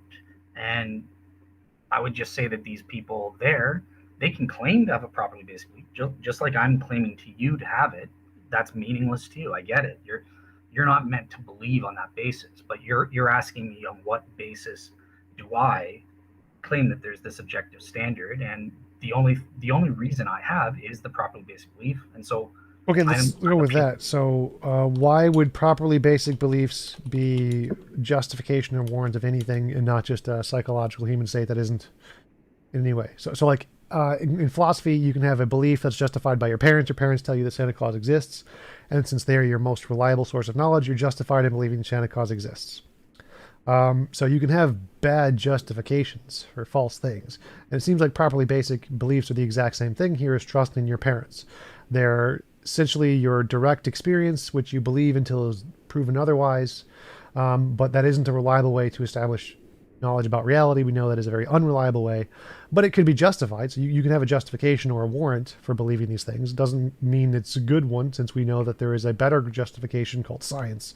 And so it would be wrong to trust these properly basic beliefs once you get beyond the level of a child. So it seems like trusting properly basic beliefs is like trusting your parents when they tell you Santa Claus exists. Once you know that that methodology is very shaky and unreliable in many ways, then it is no longer reasonable to trust that methodology. Therefore, for properly basic beliefs, it's not justified to use those when it comes to fundamental nature of reality, because it's just like trusting your parents or your psychology. There's defeaters that show properly basic beliefs are not reliable. Why should we accept properly basic beliefs as a justification for anything? Okay, so in the first place, yeah, this is going to take us a bit afield. So you're right, absolutely. Mere rational justification is not enough. I don't go for that route. I go for Plantinga's warrant, which is an externalist, reliabilist condition for having knowledge. And so what is knowledge? It's not a justified true belief. It's a warranted true belief.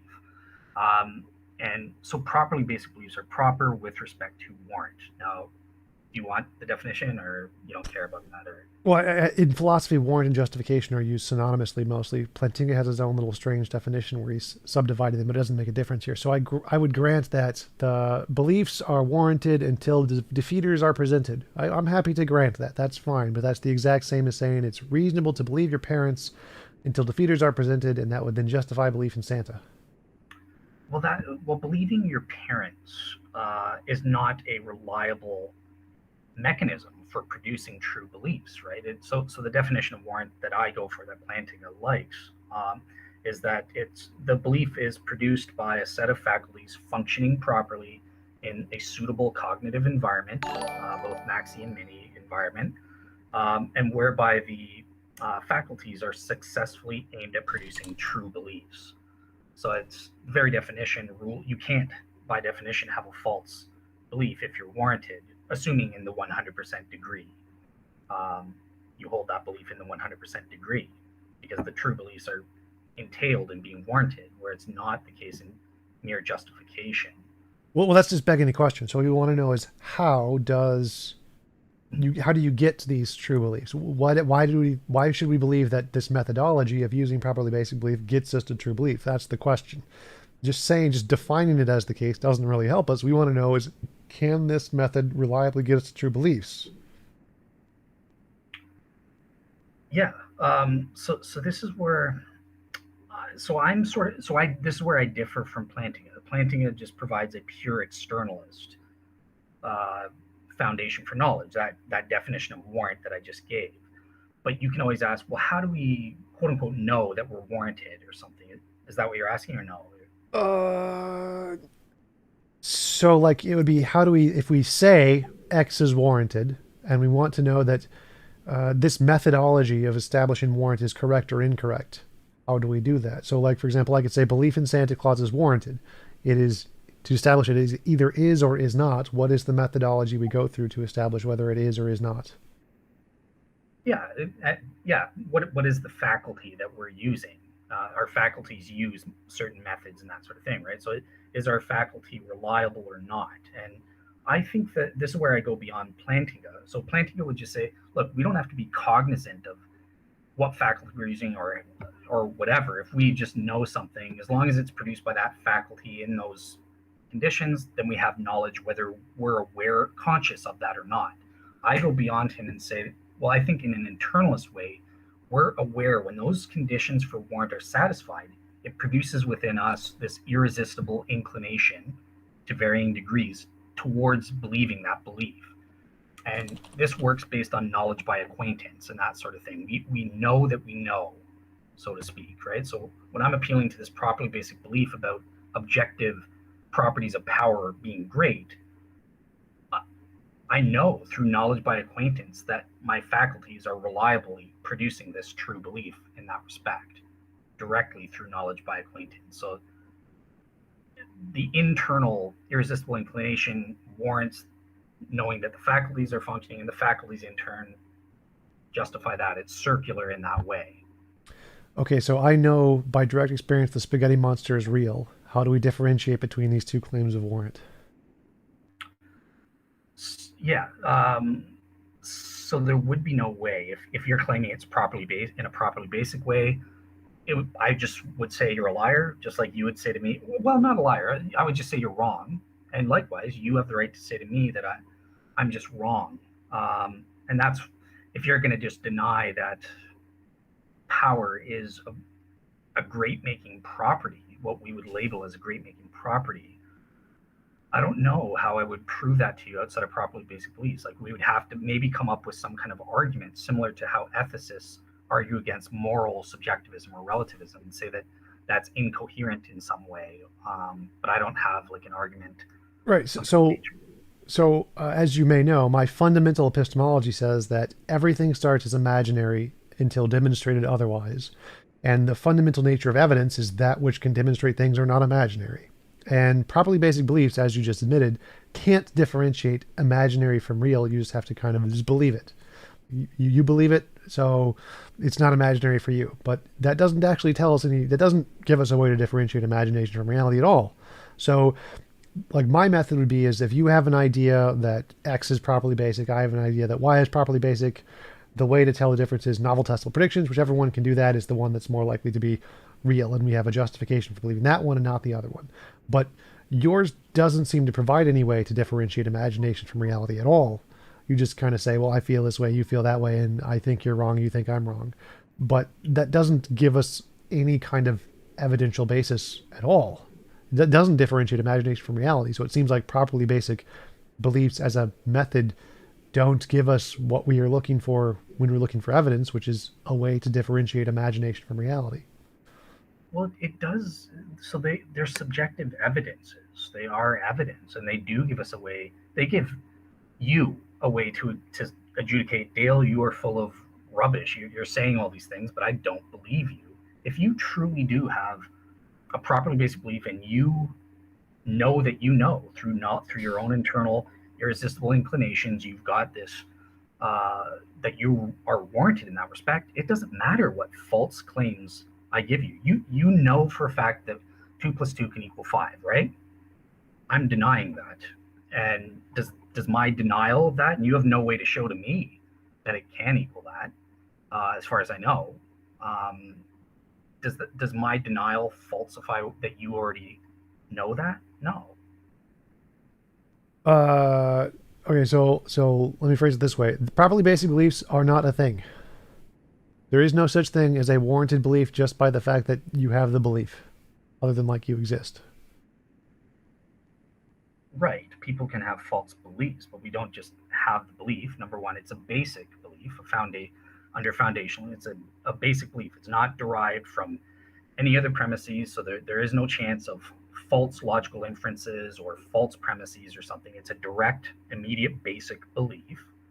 Right away, I don't have to worry about those flaws. And it's also proper with respect to warrant. And I know that just by simple introspection of having knowledge by acquaintance of the warrant that I have for that. Okay, and I'm saying that nope, there is no psychological belief that counts as justified because we know evolution is a thing and brains do silly things. Therefore, all properly basic beliefs have been defeated because we know our brains make silly beliefs all the time. Gotcha. They do make silly beliefs for sure, but they never provide silly beliefs or false beliefs when it's. I've never encountered a belief that I had that was properly basic and held in 100% degree. That was wrong. Okay, we can end here because this isn't helping the audience, right? So like, well, I mean, every single religious person is going to say their properly basic belief. They've never encountered a properly basic belief they think is wrong until you become an atheist. And you're like, oh, yep, that properly basic belief is wrong. So I can give an example. No, it's not going to help. Well, I mean, take an example. If you became an atheist, then you would have in the past, I had a properly basic belief, and I found out that it was wrong, right? That's what it would mean if you became an atheist. Yeah. And I was an agnostic. I was never an atheist, but I was an agnostic for a period of 6 months when I left the church. So I experienced this. I would have said I had 100% knowledge that King James Version onlyism was true back in my younger day. But that wasn't a properly basic belief. When I reflected upon it, it was actually based on premises of how I construed the nature of God and stuff like that. They were hidden to my subconscious, but once I reflected on it, it wasn't a properly basic belief. It was a derived belief. Right. But my point here is that it's pretty easy to conceive of people, and there are people who used to believe properly basic beliefs and found out they were wrong. That's not a hard thing to conceive of. It happens all the time. People have, because things that would count as properly basic beliefs, not everyone would define as a properly basic belief. They can have one without realizing it, as Plantinga has said. So people have had properly basic beliefs and realized, oh, those were wrong, and converted to a different religion or a different belief system or whatever. Happens all the time. So it seems defeated that properly basic beliefs are a justified basis of knowledge or warranted basis of knowledge, because people change them all the time and they get them wrong all the time. They have to, because they have different contradictory ones at different times. Mm-hmm. And you would say held in the 100% degree of warrant. Because I'm warranted in certain beliefs, but I don't have 100%. I could be wrong or mistaken on that front. it's possible, right? Right. That's what I said earlier. Like you can be justified in believing Santa Claus exists, and it can be a false belief. Like warrant doesn't need to be 100%. Okay, got you. So yeah, so the only thing I would push back on, and again, I want to be interesting for your audience. They're probably getting bored of this, so I'll let this be my last thing on the properly basic. Unless it's your show, you tell me what you want to talk about. But I would just deny that when it held in the 100% degree, it is impossible for me to be wrong about my properly basic belief because I have internal knowledge by acquaintance that I'm warranted in this respect. Wait. I think that sounds like a double negative. Like Oh, did it? in the 100% belief, you would deny that it is impossible to be wrong. So you're saying you couldn't be wrong? Is that what you're saying? Yeah. Yeah, when I have a properly basic belief held in the 100% degree of warrant, I cannot be wrong. And Right. And so I would say that's that's demonstrably false because people have had that and then changed beliefs and have the 100% opposite properly basic belief. And so one of them must necessarily be wrong. how would you prove that to me then? Because you just saying it, right? It's as meaningless as me telling you that I'm 100% warranted in thinking God exists or saying what I'm saying. Do you have any way, apart from just saying, well, this guy said he had it, and then he changed his mind? Like there's no way to prove that he actually was warranted, as opposed to just mimicking the lines, you know? Right. So I would just use induction there. I'd say it's pretty reasonable to believe their testimony since they're the same exact psychology that you have. Humans in general have a pretty similar brain structure and belief systems. So him having the same kinds of belief systems that you do and then changing them is perfectly logically coherent. So it seems more reasonable to believe that testimony than that warranted beliefs, which are somehow subjective to one person and doesn't really seem to be able to do anything, is a far less reliable metric than believing people that have changed religions, which seems far more reasonable to believe is a real thing. So like if we're comparing the two different kinds of testimony, one is yours of a warranted belief and one is someone else's that they had a warranted belief and changed it. The changing one seems far more reasonable to believe given the faculties they're using human brains and human psychology. And so that's a very common thing in human psychology, than it is to think that you have some kind of special access to reality in your psychological state.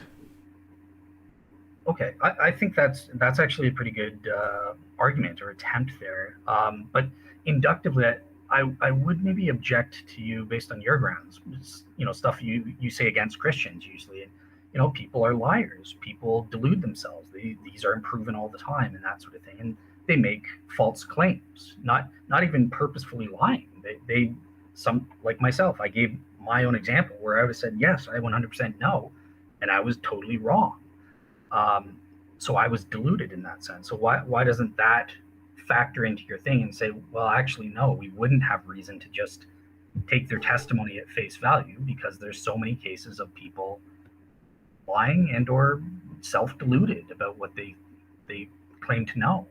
Well, it would. So I would completely agree with that. I would say that everything starts as imaginary until demonstrated otherwise. And so everybody starts as lying, essentially. Everything is a lie until it's has some way to differentiate itself from being imaginary. And so I would say that the imaginary criterion of warrant counts as a lie, just like as the imaginary criterion of not having warrant counts as a lie until there's some way to differentiate which is real and which is imaginary. And so I'd say both can be counted as lies. Both are just imaginary things that both people have. And the burden of proof would be on the one making the claim that there is this new methodology to show that it is a real thing independent of imagination, which I think you would have because you're claiming that warrant is a justified belief kind of a thing. And they're claiming it's not. And so you would hold the burden of proof to show that it's not imaginary. And so the default position would be it's not. Okay. Okay. Yeah, I can. Yeah, I guess I would. Yeah. In terms of our fundamental method, because there's this kind of, I guess I would appeal to you that try to get you to acknowledge that you do have properly basic beliefs that you claim to have knowledge on, even on these secondary qualities or properties, what you call imaginary properties. And if I can get one of those, that would establish the plausibility, at least, of my appeal. I don't know. Do you want to try that? Or? Sure. So my epistemology starts with I experience, therefore I exist. Oh, no. Okay. Yeah, I'm not doing the Darth Dawkins thing. No, I was just going to say, so there's primary qualities, right? So when we take the color, you're wearing a red shirt. That's color is a secondary quality. It's an imaginary property, as you would call it, right? That doesn't exist in the physical world. It's just light reflecting off an object in a certain way. Well, again, I'm a materialist, so I would say the color does literally exist in the material world. But Okay, it is what. So what is the physical basis for that? Because my understanding is color is just well, I don't light want wave. to. I don't want to. I still want to go on the topic. If you're saying that something about properly basic properties or something, colors, it's a slightly different topic. Or is it the same topic? I'm not sure. It's yeah. So I'm trying to establish color for you. There is this color redness. You said it does exist. So Yep. and that's in a properly basic way. It presents itself subjectively to you, and you take that as a sound foundation to be warranted. So it's a properly basic belief that you Well, I don't. wouldn't say it was properly basic. I would say that, uh, based on science, what I know about science, I'm coming to the conclusion that it exists, not just properly basic. Like I wouldn't say that my direct experience of redness is proof that redness exists. I wouldn't say that. I wouldn't say that that's the justification. Okay, so you're saying before you became the smart guy that you are and knew all about the science, as a 10-year-old boy, you didn't know that the color red existed? Uh, I think before I understood the science, I would probably say it didn't exist. Maybe like because I would say color is just a figment of our imagination, and I would count that as probably not existing when I was a kid. Our imaginations exist in Oh, right, reality. right. But we're before you know understand science and topics. What would I have said when I was a kid? That seems to be Gotcha. your question. Yeah, yeah, So, yeah. I don't. I'd probably say colors don't exist. They're Wow. imaginary or something. Okay. Okay. So that strategy failed then. I wouldn't. I was hoping you would say, yeah, you did know, and the only way you could know it's directly through your sense faculties, and it presents itself to you directly in this properly basic way. But yeah, if you would deny, you're consistent. Yeah, because I would see it like And to see the it illusions, directly. hallucinations, those kinds of things. I'd say, do those exist? Does the mirage exist? Like, no. Like I wouldn't say the fact that I have direct experience of the mirage means that the ocean exists. No. Yeah, but something exists, right? The mirage of the ocean still exists, and you're still getting that sensation of blueness from the thing. So the color itself, whether it's an illusion or not, is presenting itself as a property to you, and it's not grounded in the primary properties as you called them, like the physical, light waves reflecting off that. Um, so yeah, that's what I was trying to do. But yeah, if it didn't work, no worries. Yeah, I'm not. Definitely not sure I'm following because I see it as just it is a thing produced by the brain. But I think that would be a primary quality. I think colors are a primary quality, a thing produced by the brain.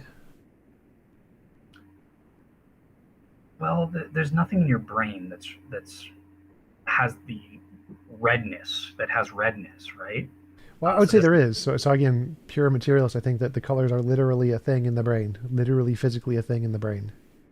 So they would be a primary quality of some interaction thing in the brain that produces these colors. But I don't think redness is a quality of things. It's a quality of the brain. well, it could be caused by a brain state, right? But the sensation itself isn't the brain state. Well, I'd say it is. So I'd say that literally the physical thing, the experience itself is literally a brain state of some kind. We don't know how to best explain that because we haven't solved consciousness yet. But I'd say, yeah, experience itself is literally a physical thing in the brain somewhere. Okay. All right. Well, let me ask this then. This is an interesting argument that I've heard, and it involves science from Eric LaRock. He's famous in the philosophy of mind and that sort of thing. It's called the unity of our visual field argument, or our conscious field, if you want to widen it to stuff. And it basically says, look, we experience reality as a totalizing conscious state, right? I'm hearing stuff. I'm seeing all the colors in your video here, like red and your glasses, stuff like that. So we have this unity of a visual field. No one would deny that. But if we are just atomistic in the way that you're proposing, like the color is literally this brain state and that brain state, he argues neuroscientists have shown that the brain states responsible are disconnected in such a way that they couldn't produce this unified visual field. It should be atomistic in nature, but we don't experience it that way. So I don't know if you've ever heard that argument, or like, well, if you have, what do you make of it? But I don't want to put you on the spot if you haven't heard of that before. I don't see a problem with it being atomistic. I think it is atomistic. I don't understand the argument. Like Because pixels on a screen. There's each Yep. pixel is an atom and it just blurs together. So it is actually atomistic. We just have this delusion that it's not. But there couldn't be a delusion. If it really is reducible down to brain states, we would see it pixelated. We would see the world disconnected because they're isolated brain states that produces these various, or they don't even produce, they're identical to these sensations, as you say. Sure. So they have to be atomistic. They can't be unified, and that's what we experience. Well, they can be. So like one of the theories of consciousness is that it gets unified in the thalamus, and that it's all brought together in a semi-unified way, that it is literally unified. So I don't see a problem with saying that. I don't understand the issue here. Like That Eric Lorock, he's basically just saying, there's nothing in the brain. Scientifically, we know the thalamus, nothing unifies these states to produce this totalizing state. Well, one of the theories is that there are lots of theories that it is unified. I think that it's probably not. I think the Vinod-Menon model of the three different systems thingy is more likely to be the case. But I don't see a problem here. Like, you can't say it cannot be done by the brain. We just don't know enough. We don't know enough about consciousness to know it can or can't be done. So anyone who says it can't be done is just wrong, because we don't know. So if you don't know, you can't say it can't be done. So I'd say that's essentially the state of consciousness is we don't know, and that's where it stops. You can never say it can't be done because we don't know enough to say it can't be done. Gotcha. All right, cool. And I will semi-agree with you. I do think that we know enough to say that it's improbable, but definitely we don't know enough to say it can't be done. All right, so we probably, I'd say, it can't be done with the stuff we know about, for sure. But I don't think we don't know nearly enough about what's going on in the brain to say anything of value there. Awesome. All right, cool. All right, yeah. So I guess the next argument, if you're good with moving on, or do you have anything else to? No, I'm still not sure I'm understanding the properties thingy, the properly basic beliefs as justification thingy. You were talking about how you were trying to get me to accept secondary qualities or something. Oh, yeah. So I would just have to say that, I would need to establish with you, from an argument from consciousness, that number one, our brain states are not identical. They stand in causal relations to sensations of redness and that sort of thing. Would that be required for the properly basic thing? It would be. Well, I guess it wouldn't even. Yeah, it wouldn't even need to be required. It would just. Yeah, I would just need to establish that the mechanism by which you, as a 10-year-old, knew that the color red existed is in this direct, properly basic way. And if you had said yes to that, and you're a weird 10-year-old, I have to say, if you denied. Well, yeah. So let's take that hypothetically. So as a 10-year-old, I believed the ocean existed when I saw the mirage in the exact same way I believed redness existed. One was right, one was wrong. I'm using the same mechanisms in both cases. So it seems like that is not a reliable method. The 10-year-old experience logic is not a good method to differentiate imagination from reality, because the same method comes to the conclusion that many imaginary things are in fact real when they're not. Well, there's a fundamental difference here, right? Because so with the redness, this is a properly basic belief. That's the mechanism. It's directly, you're seeing redness. You've had this sensation directly. That's impossible for that to be a mirage. Whereas with the mirage of the ocean, that's through derivative knowledge, like with me in the King James Version. You're using your senses, you're using your sense faculties, Well, no, you're not. But if it's a hallucination, whatever, you're using your faculties and you're deriving, hey, I'm seeing this, therefore it must be real. So there's a fundamental difference. That's derivative knowledge, even if it's subconsciously derivative. Whereas the redness is directly to your that's properly basic. You can't be wrong that you're seeing redness. Oh, right, right. So if you're just talking about your personal experience and the things you experience, you can't be wrong. But if you're saying there is something objective that exists independent of your experience, then it all becomes derivative. So a God exists, that would be derivative. Greatness exists, that would be derivative. Saying that you have a subjective opinion that greatness is X would be just your opinion. Like you couldn't be wrong that you think greatness is X, but you could be wrong that greatness objectively is X. So anything that you said would be objectively true outside of your experience would be derivative, like God, greatness, any properly basic belief outside of your direct experience. Okay, so cool. Let's pretend you're right. That redness isn't an objective thing, but you're admitting the validity of the properly basic mechanism for knowing that there is this redness sensation in a properly basic way, and you've got knowledge that you're being presented to with redness. Yeah. So if you want to say properly basic beliefs can justify direct experience of things that you're experiencing, sure. So I have a direct experience of X. That could be justified. Any statement, I have a direct experience of X, if you're experiencing it, would be justified. But the second claim that this thing, whatever you're experiencing, objectively exists independent of your experience, that can't be justified by any properly basic belief. That would require more. Okay, so what my argument is that no, it doesn't require more. In the same way that redness is directly immediate to your consciousness in this properly basic way, for most people, and what I'm saying for myself, the greatness of power is immediately present to me. When I'm presented with power, that's great. It's immediate and direct. I'm not deriving that from hidden premises or something like that. Like, oh, power is the ability to do this. Premise two, the ability to do this is great, or stuff like that. It's the same way as redness. Right. But that problem here is that if you say redness, there is an objectively true redness. So like if I see the apple as red, you see the apple as red, this is the correct redness. This is the objectively true redness that I see, and what you see isn't real redness. Then you're making a claim that not only about your direct experience, you're claiming there is some objective truth beyond your direct experience. And that would have to be derivative no matter what you're claiming, anytime, no matter what. So you couldn't say that just your direct experience would justify the claim that there is an objective truth to the redness beyond your experience. So that's when you say, I think greatness is power or whatever. That's perfectly fine as a subjective belief that you have. But if you want to say there is an objective set of properties that are objectively great beyond your direct experience, that's the part that would have to be derivative, that you couldn't use direct experience for that. That would just be subjective. Yeah. So I would disagree with that because it's the same in the same way that I get what you're giving a derivative type of argument to establish there's differences, right? Like there is no objective redness standard. Let's just pretend that's yeah. Like I see red, you see green.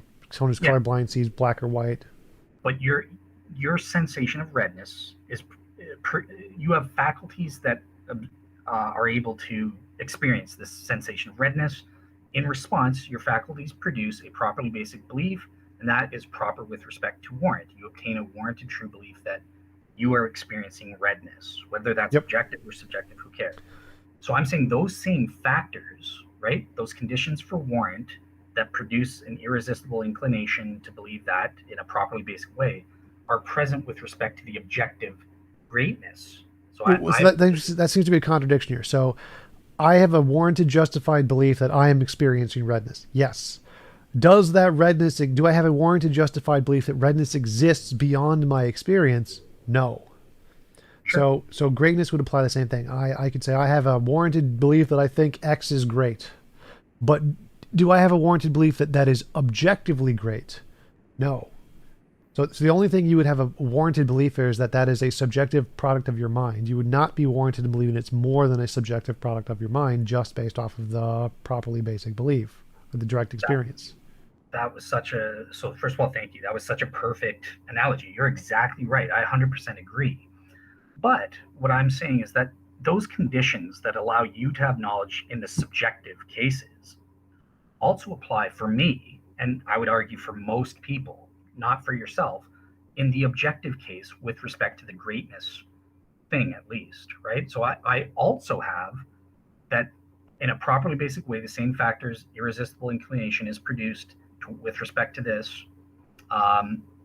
That yes, and it's objective, and so I've got I would affirm three propositions in a properly basic way, whereas you would only affirm two. So that's the difference. How do you get to the objective thing? So I get the subjective thing. You have a subjective experience that X is great, or that you see red. Okay. How do you get to the objective thing that's true, independent of just your subjective brain state? So it's because within the subjective case, we find out how knowledge works, and both of us affirm this, right? We find out, okay, I'm having this sensation of redness. It must have been warranted in some way, the sensation kind of thing on a subjectivist level, right? It was produced by certain faculties doing what they do in certain environments and that sort of thing. And then this in turn produces an irresistible inclination towards believing this properly basic belief that I am seeing or experiencing redness, right? And you would claim that is knowledge, that you know you're experiencing redness. So we figure out what is the qualia of knowledge and that sort of thing. And then we can apply that to other propositions, such as the objectiveness of greatness. It's the exact same process. And I'm privy to that. This is not making any sense, I can tell from your... Yeah, so the process is I have a direct experience, therefore I know of my direct experience. That part I'm happy with.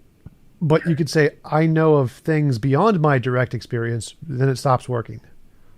Well, the problem, so you're not understanding properly. There is no therefore. You're putting this into an argument again, right? Like you're trying to say, well, I have this experience and maybe, I don't know, given some philosophical principle whereby I know my faculties are reliable, therefore I am seeing redness. That you're not understanding what a properly basic belief is then. No. Yeah. So I'm just trying to express it here. But I'm saying I have a direct experience of my experience. That part is fine. But saying I have a direct experience of things beyond my direct experience, that part is not fine. Okay, so put it this way. When we're talking in the subjectivist sense with this red shirt, we're having two experiences in this case. We're not just experiencing the sensation of redness. You're also experiencing knowledge. You're through knowledge by acquaintance. You're acquainted with what it's like to have knowledge, the experience of gaining knowledge itself. Well, I have a belief, which might be knowledge. Well, it's when it comes to redness, you know those beliefs incorrigibly. It's impossible for you to be false in that respect, right? When you see the sensation of colors and stuff like that, we know those truths incorrigibly. It's warranted in the 100% degree. Well, I can think I'm seeing red and I'm actually seeing green. Like I just label it as red incorrectly. Like it's possible that I have an experience of green and I'm under the delusion that it's red. But you're still experiencing redness, whether you're deluded or not. It doesn't matter what. No. So literally, I have a direct. My qualia is of green, but my brain fails to establish the correct association between the thing I'm seeing and the label green, and labels it as red. Okay, so like so that's just kind of a disconnect. I don't see that as relevant to the argument. Well, I have a belief that it's red, but it's a false belief, but it's still direct experience. So I have a properly basic belief that I am seeing green when I'm not. I'm actually seeing red because my brain has failed in a way that even though I have a direct experience of redness, my brain has labeled it incorrectly as green in my head, even though I know the difference between the two. So I know what red is and I know what green is and I'm seeing green, but my brain has failed and it has labeled it as red even when it's not. So that's definitely possible and not a problem if it's just the mislabeling of it. But if you're saying no, you are having this direct experience of green and somehow your brain is malfunctioning to where you're seeing it as red, you're not just mislabeling it, but you're actually experiencing it differently. Then number one, I would just say that's that's impossible to happen, right? You can't experience it as green and experience it as red. It's either green or it's red. So in whatever experience you're having, it's either Well, one or the other. that's the thing. I'm pretty sure we do have examples of that in neurology. There are lots of examples of that where you're literally experiencing something, but you're describing it as something else, and that both occur in your brain, in your consciousness at the same time, because your consciousness is doing multiple things at the same time. So that does actually happen, where you are literally experiencing something and the experience is correct, and then your brain defines it or describes it in a different way with a different experience, because you can have multiple experiences at the same time and they conflict, and that's perfectly fine. That happens all the time. There's like the many different experiments that show that in neurology. So I would, yeah. So if you don't like, I would need to see these papers. But if it sounds like what you're saying is, number one, it's a linguistics thing. They're just late. They're seeing a red ball and they're saying, oh, there's the green ball. So the malfunction is in how they're linguistically describing it, not in the experience itself. If it is the experience itself, you're saying they're experiencing multiple things. So maybe they're seeing the red ball and they're imagining a green ball at the same time. Like I would need to know the details because it sounds like it's a bit off in what you're saying. Yeah, so it's like in your visual space, whatever you're imagining is going on. It's not, there's a visual aspect to it. So your visual cortex is activated, so you have a visual model, but then also the prefrontal cortex is activated, so it's building relations between those things. And these are separate things that are both going on to build the world that you see. And they can contradict. Like you can, the forget what it's called, the one where you see your mother's face but say it's not your mother. There are these psychological states where you see exactly what your mother is but think it's not your mother at the same time, because the two parts of your brain are contradicting. They're sending different signals to the same thing. So you could have both of those would qualify as properly basic beliefs at the same time. I have a properly basic belief I'm seeing my mother, and I have a properly basic belief I'm not seeing my mother, even though the sense experience is the same, because you have two different parts of your brain both activated to the same experience. We know that the brain does this all the time. So properly basic beliefs are definitely not warranted, because we know how fundamentally flawed the brain is and that it can do this, and it does it often, that there are direct experiences we have from the visual space and direct experiences we have from the association space of the connections between those things, and those don't always correlate. Gotcha. Yeah, I guess definitely people can have contradictory beliefs. I'm iffy on whether they could have contradictory experiences, like experiencing their mom and not experiencing it. But the way I would resolve that is obviously if it's it wouldn't be based on true, properly basic beliefs. There would have to be some kind of derivative knowledge that's leading to the false belief in some way. Like perhaps they're, but again, I'm speaking out of ignorance. I don't know the experiments, so I would I should shut up and let me read them rather than speak out of ignorance. There's V.S. Ramachandran's works on, I can't remember what it's called anymore. Imposter syndrome, I think. Okay. But yes, so the way I see it is that properly basic beliefs is a fundamentally flawed method to establish the truth of claims, because all of those direct experiences you're talking about and the knowledge associated with them are a result of our flawed brains, and they can't be trusted to be anything more than just I have experienced X, and there's no greater connection that could ever be made there Gotcha. about All right. objective things. But I actually have to go to the bathroom. Give me 1 minute. No worries.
All right, I am back. Okay. So is your argument that I have an experience of experience and I have an experience of knowledge, so I can compare. If I have an experience of having knowledge in one case, I can have experience of having knowledge in another case. Yeah, the experience of knowledge doesn't differ just because the propositions are of a different type or a different nature. Right? The experience is the same regardless. Knowledge is knowledge. Well, I don't think you can have an experience of having knowledge. I think the experience of having knowledge and the experience of having false knowledge is the exact same. Okay. Yeah, like I said, I would, my perspective would be to deny that and just based on my own experiences. When I've held knowledge only in the 100% degree, right? I've had been warranted or experienced knowledge in lesser degrees, and it's turned out I've been wrong. That's totally fine. That's not a problem. In that case, I just follow the evidence where it leads, right? Like with Christianity, I converted on the basis of 53.14%. Obviously, I could be wrong. Christianity could be false, even though I would claim to be warranted. And part of the evidence set for Christianity that I have, there's four positive evidences, one of which was a properly basic belief from the inner witness of the Holy Spirit as one of the positive factors, kind of thing, right? So in that way, but yeah, it didn't provide 100% knowledge. I could be wrong, but if it's in the 100% degree, I've never experienced anything like that where I've been 100% warranted, felt 100% warranted in this way, and it turns out I'm false every single time. It turns out it's based on faulty premises or something like that. But Okay, yeah. but you have experienced it in the cases of less certain cases where, because being wrong and being right feel the exact same. Like, someone who believes the world is flat and someone who believes the world is round, they both feel the same way that they're right. Yeah, that is a good point. I'm trying to, yeah. So with my example in the King James version onlyism, I had the exact same experience, and I was wrong. I turned out to be wrong on that. The experience of knowledge. Um, but I think I would explain that again because it's through derivative knowledge. I was 100% right, right? I turned out to be true that given the truth of those premises, the conclusion was true. And this is why was mislabeling and say, yeah, I do have 100% knowledge that King James Version onlyism is true. But I wasn't focused on the premises because those were in my subconscious. I wasn't really realizing, but these are based on certain premises, and you don't have a properly basic belief that those premises are true. Those premises are in fact false. So I think something like that has to be going on whenever somebody is having this a properly basic belief and they think something's true in this way, that it's got to be explained based on some kind of factor like that. Do you know what I mean?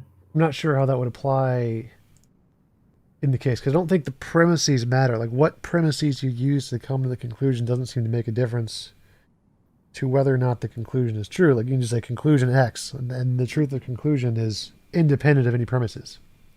Like it only counts as knowledge if you have like justified true belief, but the truth of the conclusion is completely independent of whether or not it's knowledge. So if we're asking about an ontology claim, it is ontologically the case that either X or not X, whatever your proposition is.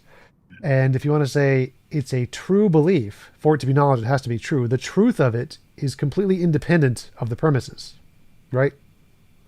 For sure, yeah. But I would just say so that's what I mean. Like I kind of like the people in your experiment. I was mislabeling and say it's undeniable. I had the same experience of knowledge that I'm having right now, and I'm saying it's properly basic that blah blah blah. But that wasn't a misnomer. It was just misapplied. I just would have misapplied it to the proposition being, King James Version onlyism is true, kind of thing. I was misapplying it to that. Whereas in reality, the experience of knowledge was grounded in the logical inference I was making that this conclusion is true on the basis of these subconscious premises that God is perfect and he can't inspire anything with error or stuff. Like I never spelled it out or was Well, conscious. I'm not like the premises don't matter. What I'm asking is, should we claim the experience of knowledge is itself a justification. Yes, I think so. Why? Because again, the experience of knowledge is exactly the same as the experience of false knowledge. So people have like properly basic beliefs and they can be false. Like I have a direct experience that there is an ocean there, and that is. Well, this is so. So that's what I was trying to. I guess I didn't establish. That's what I was trying to say is that no, the experience of knowledge is only works if you actually have knowledge, kind of thing. That's just self-evident. So if somebody is applying, saying they have the experience of knowledge of some proposition that turns out to be false, right? If you're having that experience of knowledge, then you must have knowledge of something. And this is why it's critical on us to introspect and really think about, well, am I having a properly basic belief about this proposition, or am I subconsciously deriving it from something else? Or you have to assess whether you actually are having a properly basic belief versus just an unjustified belief on some other basis. You know what I mean? Like you can't just, it's not an easy thing. You can't just assert out of nowhere, like I have a properly basic belief about this or something like that. You know, you really need to reflect on it. And do you actually have that or not?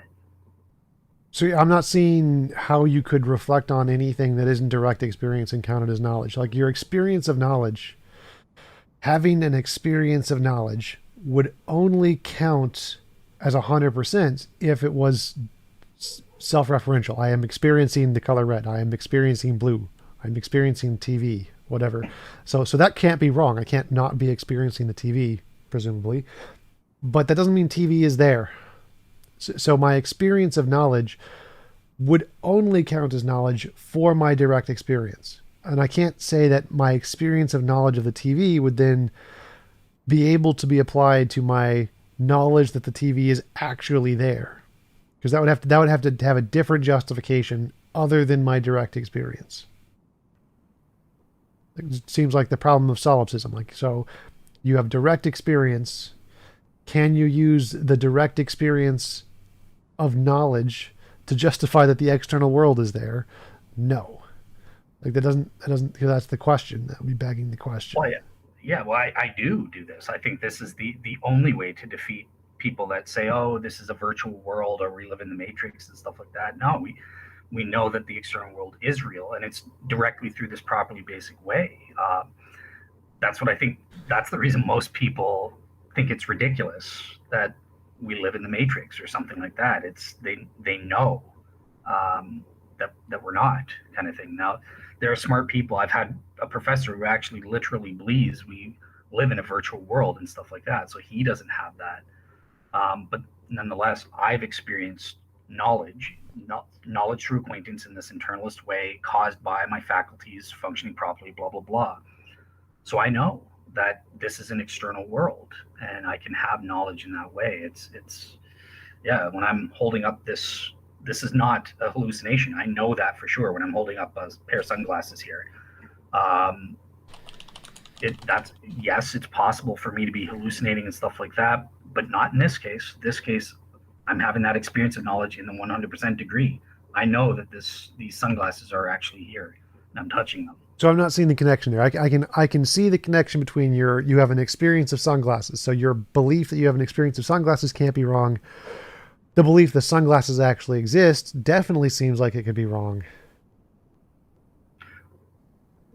But not if you're having a properly basic belief, right? If you're experiencing knowledge, this is what it's all grounded in. I don't know. Like, I don't think any belief that you could be having can never affect the truth of the glasses actually existing. You're like the subjective beliefs that you have. None of them in any way could affect the glasses. You could have any combination of beliefs, positively or negatively, and the glasses objectively exist completely independent of the beliefs you have or whether or not you're having them, and none of the beliefs that you have any bearing on the glasses. It's why they're objective. Yeah, for sure. But my properly basic belief, my experience of knowledge in this way is the same justification that, yes, I'm not just experiencing those sunglasses. Additionally, I also know the proposition that the sunglasses are objective and really exist, external to me. independent of my beliefs and blah, blah, blah, I also know that in a properly basic way as well. That seems like a contradiction. You're saying through your internal beliefs, you know they exist independent of your internal beliefs. Well, no, I mean, I'm saying that when I said that they exist independent of my beliefs, I was talking, okay, let me say it this way. So through my epistemic beliefs, experience of knowledge and that sort of thing, I know that my sunglasses exist ontologically independent of my beliefs and stuff like that. I don't know. Yeah, that seems like a contradiction. This is like you're using your beliefs. Through your beliefs, you can know that the sunglasses exist independent of your beliefs. No, the beliefs are part of the mechanism. They're the mechanism epistemically or epistemologically as to how I know that the ontological status of my glasses are external, right? So it's Yeah, that seems to be the contradiction. So your internal mechanism, you're using your beliefs as the mechanism to know that these things are not only in your beliefs. Okay. So my experience of knowledge, my acquaintance with the knowledge, justifies that my belief that these glasses exist externally. Yeah, that seems like, again, really circular. So you're saying like, because knowledge is a justified true belief, and you're saying my acquaintance with the belief is the justification. So I have a belief, and the fact that I have the belief is the justification that it's knowledge. It's the acquaintance with knowledge itself, the experience of knowledge, right? Because remember, there's the warrant. Remember, don't forget that definition of warrant. The faculties, the reliablest condition, they produce these faculties in those contexts produce the properly basic belief, right? So I definitely have problems with that, but let's just go with the definition of knowledge is a justified true belief. Warranted true belief, yeah. Justification and warrant are synonymous. You can change them out. It doesn't make a difference. So your experience of which of these, so we're asking about the justification. And you want to say the justification, so justified true belief equals knowledge, and your justification is experience of knowledge? Oh, well, yeah, if by justification you're accepting Alvin Plantinga's definition of warrant, under that assumption, then yes, knowledge is a warranted true belief, and our beliefs are produced by a set of faculties under the conditions that Plantinga lays out for the definition of warrant, right? That's the reliable faculties functioning properly in a suitable environment and are successfully aimed at producing true beliefs. Those in turn, on an internalist level, this is where I go beyond Plantinga, produce this irresistible inclination within me with respect to the properly basic belief. And that's the thing that I'm calling the experience of knowledge. I am acquainted with, I know that when the qualities of warrant are fulfilled, I've experienced what that feels like. And that's what I'm calling the experience of knowledge. And on that basis, is this boring or? So couldn't we just zap your brain, make you feel that for something false? No. What? You cannot, right? And warrant, the definition of warrant itself precludes false beliefs. It's part of the definition itself. You well, the question, the feeling part was the part I'm focusing on. You said you have this feeling of knowledge, this acquaintance with knowledge or whatever. Sure, yeah. And it seems like any feeling you have can be replicated with an electrode in the brain in the right location. You're saying that's false. You're saying this is a special feeling that can't be replicated by an electrode in the brain. Yes. Okay, I'd say that's just demonstrably false. We could replicate anything in your brain just with electrodes. Okay, well, show me the experiment. Yeah, I'd have to we'd have to locate where this belief is in your brain and then zap that part of the brain to see if you can make it feel about strange things. And I'm sure we could do that. We just have to hook up your brain, like experience this acquaintance with knowledge thingy, and then once we can locate it in the brain, we'll zap it and see, well, are you experiencing it now? But I'm sure we'd be able to do that. But let's go back to the functioning properly thingy. So Plantinga's definition of a warrant is a belief produced by whatever mechanism you're using that's functioning properly in the right environment or whatever. Yeah. So there's no such functioning properly isn't a real definition. There's no such thing as functioning properly. Well, sure there is, right? Like it depends how you're defining functionally and functioning properly. And Alvin Plantinga doesn't presuppose an theistic or supernatural God-given end goal or purpose for it, but just means look, our senses are designed to approximate. Our sense of sight is meant to observe objective things in the universe external to us and allows us to survive or whatever you want to say.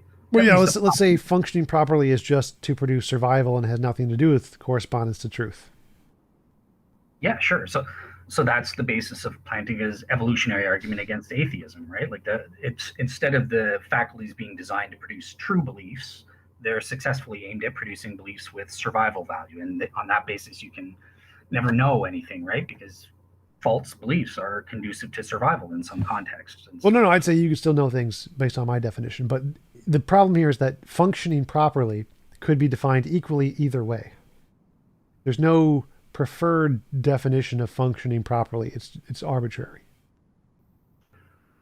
well, sure. I mean, the definition that Planting is giving of warrant is he's trying to define what is knowledge, right? So he's saying, I think that knowledge is warranted true belief. And he's saying, if you had warrant under this definition, if you had faculties that actually are designed at producing true beliefs and meet the other conditions, that's sufficient for knowledge. That's what knowledge is. So it's a definitional Well, that's begging the thing. question. If you're saying if we have a belief system that functions to produce true beliefs, like, oh, well, then they're true. Like, yay. But the problem here is that if you're using functions properly and entails functions properly as meaning it does true beliefs in your definition of whether or not you can have knowledge, that's just circular. Like, again, the problem here is that you could define function properly in any way you want, and if you're defining it just including the definition of truth in there, well, then, like, that'd be like saying, if I have a mechanism that gives me true beliefs, well, then I have true beliefs. Like,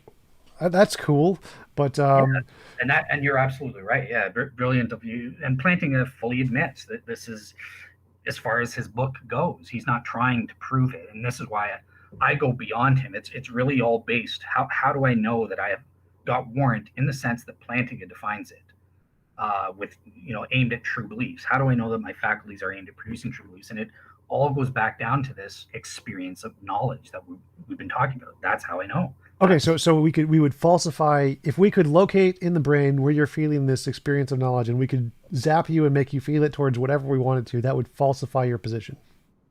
yeah, Okay, so I would say that that is the more reasonable conclusion based on our current understanding of neurology, psychology, cognitive science, and every field of brain science. That is the more likely thing than that there's the special belief that can't be changed based off of zapping you in the brain. Because if you could do that, that would be really cool. If there's some kind of belief that can't be changed by zapping you in the brain, that would be a very good evidence to refute the current consensus in neurology and naturalism that there's something else about beliefs. So I would be happy to grant that as evidence if you could demonstrate that there was such a thing. I would just say that that's contrary to the consensus in the fields and what all the evidence would point. It'd be more reasonable to think the other way. gotcha. Okay, all right, cool. So yeah, I think the next argument, I did want to throw this one in for God. How long do you want to go for, just so I know if I should speed up or keep going? I'm fine for whenever until I have Okay, something to do.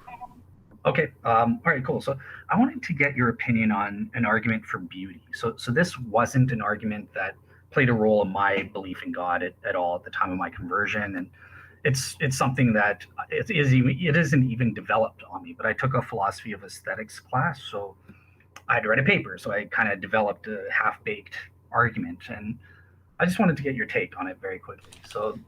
Um, so my argument is basically it's an abductive argument. It's arguing that what I call theistic dispositional realism is the best explanation for the aesthetic facts that we have.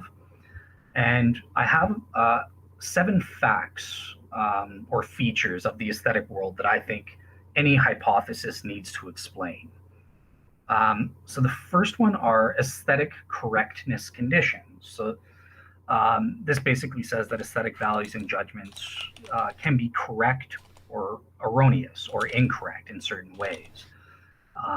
And I, I won't establish them now until you challenge them or something. But the second is that there are aesthetic value disagreements, and these are not just factual disagreements; they're disagreements of an evaluational type. Wait, don't we want factual disagreements? Isn't that what would make them correct and incorrect? Because you said so. There's aesthetic correctness conditions. That means they're factual disagreements, right?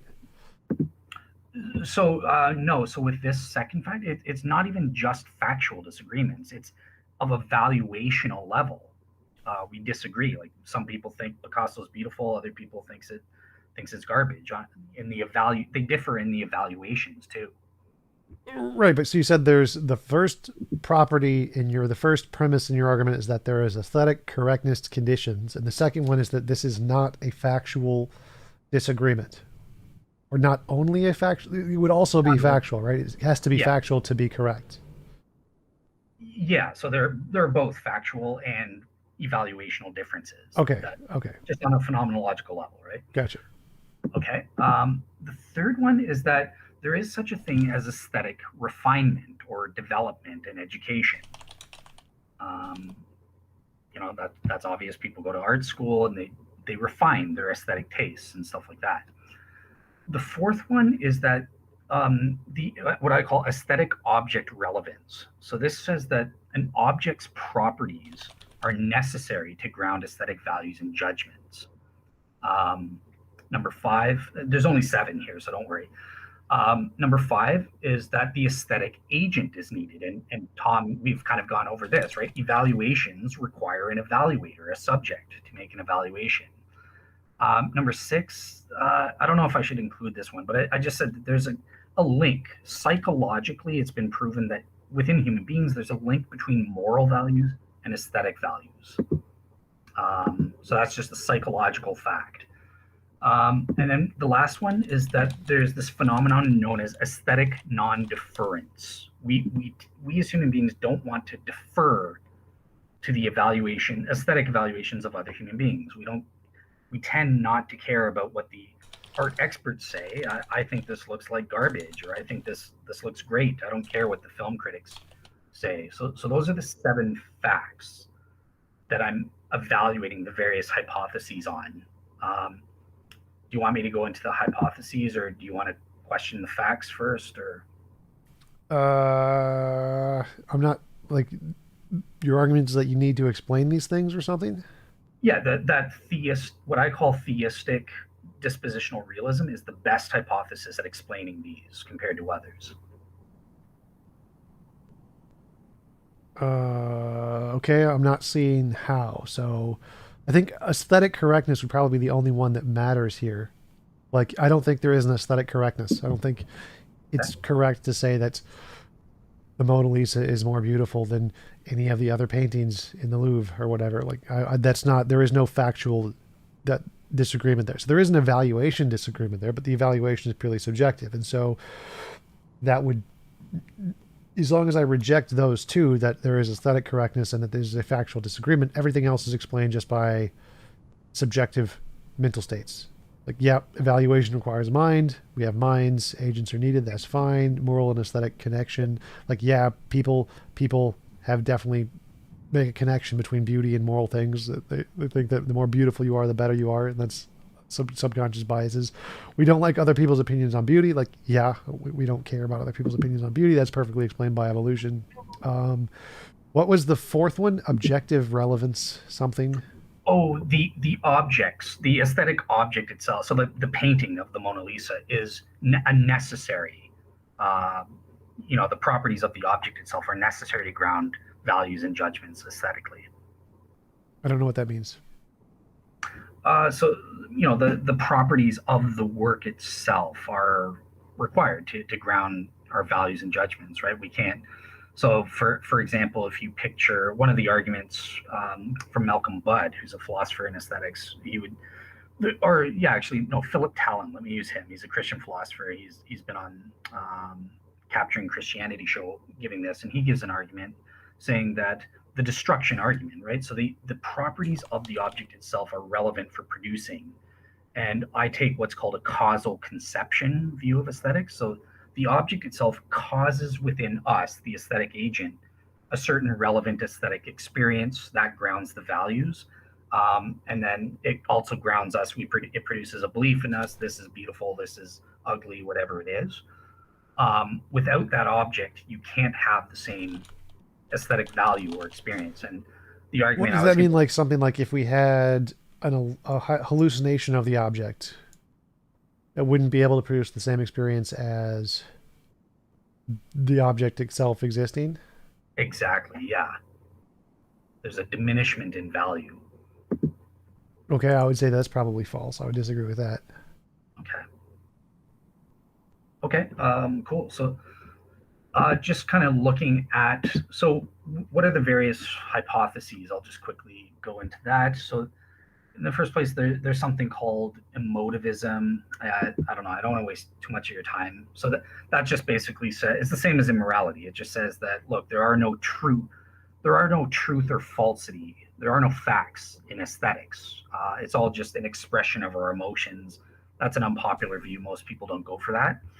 I like Um, that one. That one sounds good. Just subjective. There's no. I don't think there's an objective aesthetics in anything. okay, so you would probably go with aesthetic subjectivism. Just it's true or it's false that TJump likes the Mona Lisa, and it's true that Dale doesn't like the Mona Lisa. He thinks it's ugly or something. So there are facts, but it's grounded in the subjective judgments of people. Yep. That aesthetic subjectivism. Okay, cool. And then on the other side, there are the objectivist things. So this is where there's natural objectivism. They say, well, no, aesthetic values and judgments are solely in the object itself. It's some property like symmetry or proportionality or something like that. I think that both of us would say no. There has to be an agent who makes an evaluative belief and also has the experience that grounds the value. The object can cause the relevant experience, whatever it is. And then there's other non-natural like aesthetic Platonism. I don't think we would go for that. But here's one in the middle. So this is how I'm basing my argument, and I want to compare it to TJump's subjectivism, or at least hear what he thinks. So a lot of atheists. So this is an argument directly from David Hume, and he goes for what's called natural dispositional realism. So he says, well, look, no, the object, it's kind of in the middle of subjectivism and objectivism. The object causes the relevant experience, blah blah blah, but he'll say so the objects have what are called dispositional properties. They dispose an aesthetic agent to have the relevant experience or something like that. And who is the relevant agent? Well, it's not just me or Tom Jump. It has to be an ideal judge. So that's the art experts. They've got the training, they've got proper refined tastes and stuff like that. They provide the standard for correctness conditions. If you agree with the art experts, then you are correct. If you disagree with them, then you're incorrect. And that's how they ground aesthetic correctness conditions. So my argument is just saying, well, actually, I think that Hume is right. Dispositional realism is the best naturalists have, but it suffers from some problems like aesthetic non-deference and stuff like that. So I think God, if he was the ideal judge, that's a better explanation. It has all of the benefits of dispositional realism, plus it solves some of the problems that emerge on that front. Okay, I still think that beauty not being real is the best explanation. So beauty being subjective, totally subjective. Yep. So psychological evolution, nothing more. Okay, so I would reject that. I would give sort of a counter thought experiment. Let's picture a serial killer who has a wreath in his backyard full of severed, chopped off heads of his victims, and he makes a subjective judgment. Yeah, that's beautiful to him. He thinks that's great. I think we would want to say no. He is incorrect, and he's not just incorrect on moral grounds, like, oh, that's immoral. We also say no. He's incorrect to think that such a site is beautiful. That really is repulsive. So that would be one argument I might offer there. I would definitely disagree. I think we literally have that. They're called antlers. Okay, with animals. So yeah, like vegan sees it and says that is disgusting in the same way that you see one with a bunch of babies' heads or whatever as disgusting. But hunters see it as beautiful, and like I can understand both positions, and it seems purely subjective that yeah, they're killing a bunch of animals, and people who see those animals having been morally significant see that as disgusting and not beautiful, whereas people who think it's a trophy or whatever see it as beautiful. I see no difference between using people's heads and antler heads. I see the beauty as purely subjective to the individual, and both have a justified belief that their subjective experience is that is beautiful, and neither is objectively correct or incorrect. Yeah. Okay. Well, yeah. So obviously, I would disagree. I think that there's a huge difference between animals and human beings. Although, even still, even if pretend I'm wrong, pretend they are the exact same. Who cares? There's still, I'm. You would just say that I'm incorrect in my judgment that antlers are beautiful or something. Not that I think it's beautiful, but yeah, you would just say that people that think that hunters are incorrect in their judgments and that sort of thing. Well, I don't think either are incorrect. I don't think a wreath of baby heads and a wreath of antler heads are any more or less beautiful. I think beauty is just a subjective thing humans have made up. It's like any more or less Klingon. Like that item, is that more or less Klingon than that item? Like I don't think there's an objectively correct answer there. I think it's human construction, or which object is more or less Harry Potter-esque. Like we can definitely make associations that Harry Potter is a wizarding school, so wands would be more Harry Potter-esque than water bottles, but it's just a human subjective thing we've made up. There's no objectively correctness to it. Okay. Well, yeah. So I guess the serial killer thing, I think, should expose that kind of flaw of thinking. It's designed to do that. If it doesn't work in your case, again, you just kind of flat out deny what most people wouldn't, right? I think that most people they wouldn't just morally find that morally repugnant. They would also find it aesthetically ugly, and they would say that there's an objective fact about that. It's incorrect to, as a subject, to see that, to experience valuable, beautifulness when you see a sight like that of severed human heads or something. So Well, I yeah. would think like modern art would be a better example. Like most people think modern art is stupid, and I agree modern art is stupid, but I don't think it's objectively less beautiful. Like I think that just our understanding of art being just a subjective human thing is pretty well established in most artistic fields. Like I don't think there's an objective beauty standard. I don't think there's any reason to think there's an objective beauty standard. Okay, well, let me ask this then, because you said you would accept fact three about aesthetic development and refinement, Sure. which David Hume.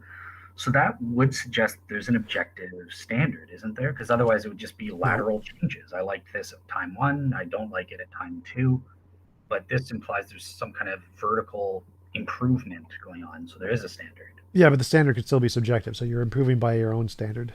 It wouldn't be an objective improvement. So like I think that my cooking has gotten better. Is that objective? No. But it is to me because I refine things based off of my subjective tastes. And so beauty standards can be the same thing where I refined my beauty standard based off of other criteria that I prefer or dislike or whatever. And so I can still have aesthetic refinement without having any objective aesthetic measure. Okay, so do you admit that there are aesthetic experts? Um, like people with degrees, I guess, but there's no objective truth there. So they're in terms of their education and refinement, is there any sense in which you should defer to them? Nope.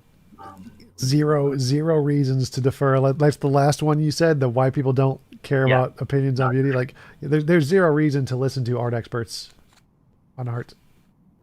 gotcha. Like if you like a sculpture made by your kid better than Picasso, then it's better than Picasso.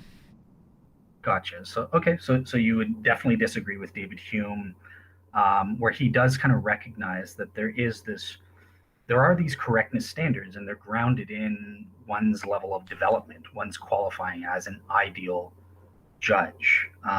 So yeah, again, when it just comes down to your level of just straight out just deny, no, just claim everything's subjective and that there is no objective standard, I don't really have a way to prove that apart from in the same way we do with proving objective moral values, which we've already been through property-based beliefs, and also refuting relativistic standards as being wrong in some way, through like reformers' dilemmas or in the way that I attempted to do with the serial killer and that sort of thing.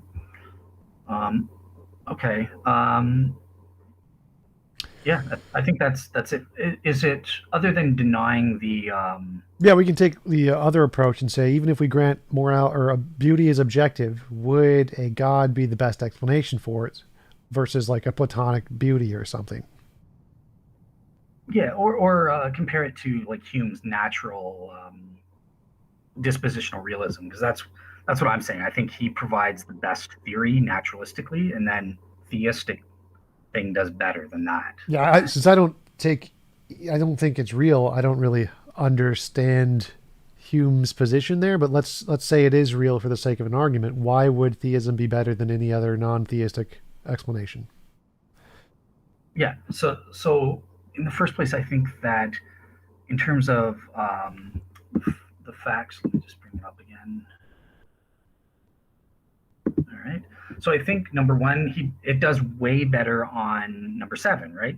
Aesthetic non-deference, as you yourself have proven here. You don't care about any humans or art experts at all. The opinions are totally meaningless to you, and to a large degree, I think that that's true of me and most people as well. Although we do defer to them on factual matters, I think that their education does allow them to explain the context of a painting or how it was made and stuff. And this does have some relevance aesthetically in terms of the value as well.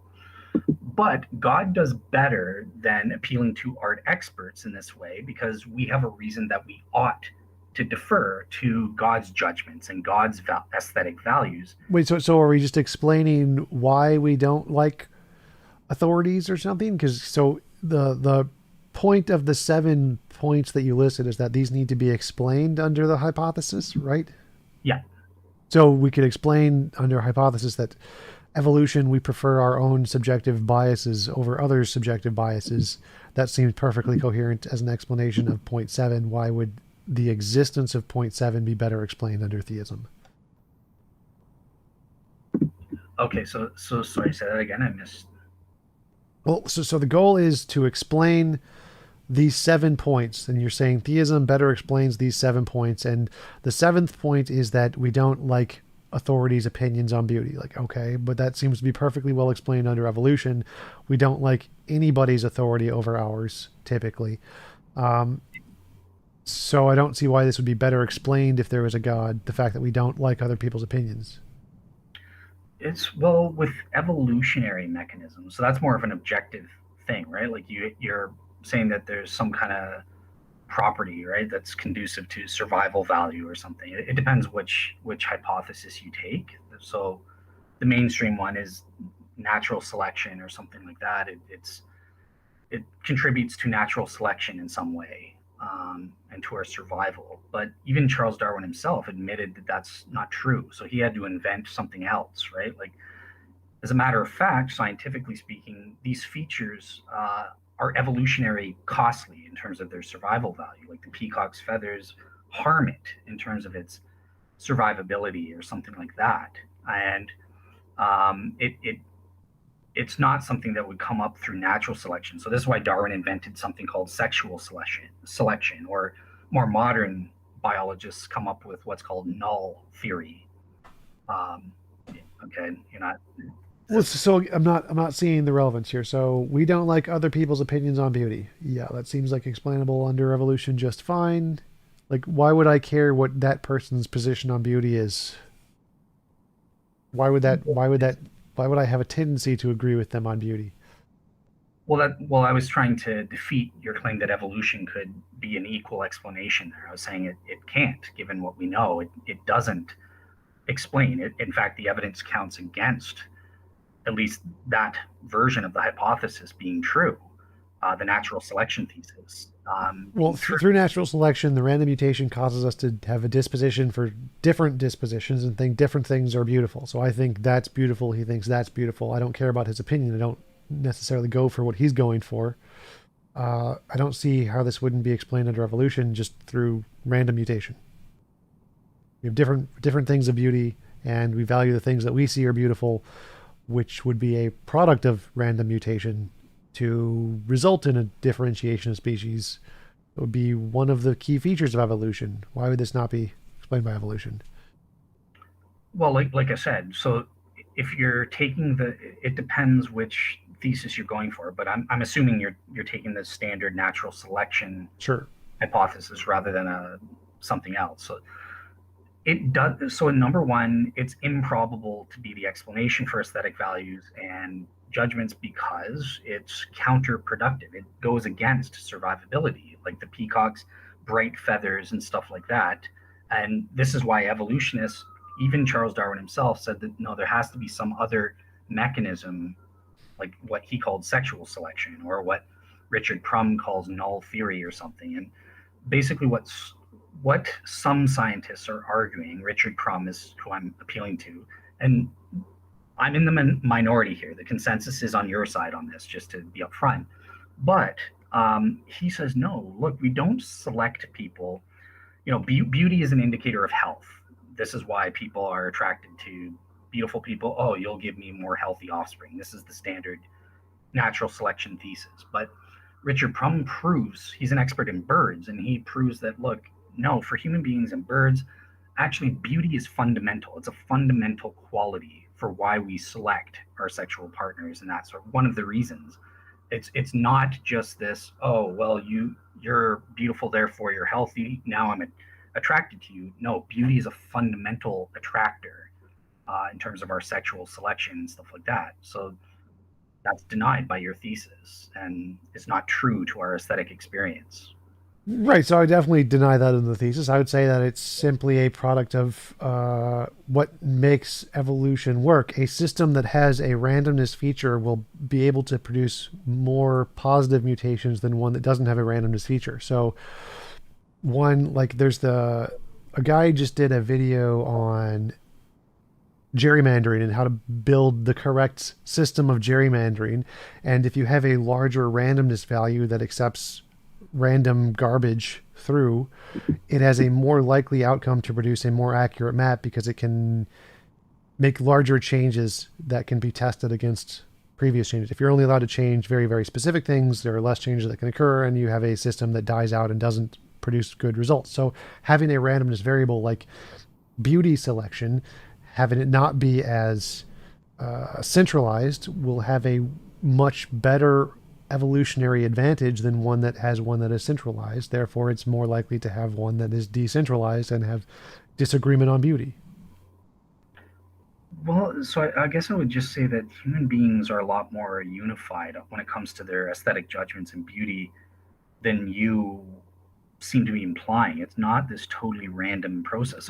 So another view of the evolutionary thing is called the biophilia hypothesis. Rather than natural selection or mate selection, they say, look, aesthetic values, they're grounded in habitat Right. selection. So I'm not saying that, look, everyone's is completely different. I'm saying that there needs to be a variable where you can disagree with the majority and go in a different direction to produce randomness. Otherwise, it is too constrained, and the amount of diversity that you see is too limited to produce a positive outcome. So there has to be a variable that can go against the standard whatever variables that are used, and whatever that randomness variable is would be something that whatever is selected would supersede all of the other variables like authority or the culture or health or whatever. This randomness variable is going to have to overcome all of those. Gotcha. And so there is this randomness variable in our desires of beauty or whatever. You happen to think this is beautiful, and because it is the random variable, it's going to be something that's more important to you than all the other variables, and you're going to reject everyone else's opinion, just like in any other system of establishing what is the best system to like do the gerrymandering. You have to have that randomness variable for the exact same reason, because it would produce a better outcome than without the randomness variable. And so beauty could be the randomness variable, and that would be a perfectly reasonable way to explain why we have disagreement. Gotcha.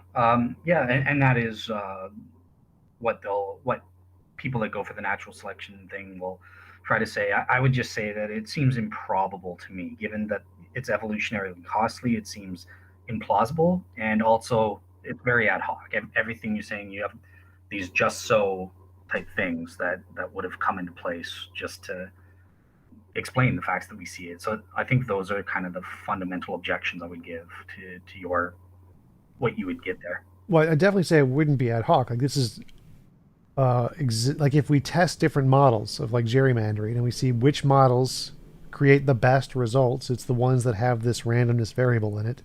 And so it would be reasonable that these models are things that we see occurring in biology all the time. They create very similar models as to our statistical models. So it's reasonable that a similar property would come about through evolution.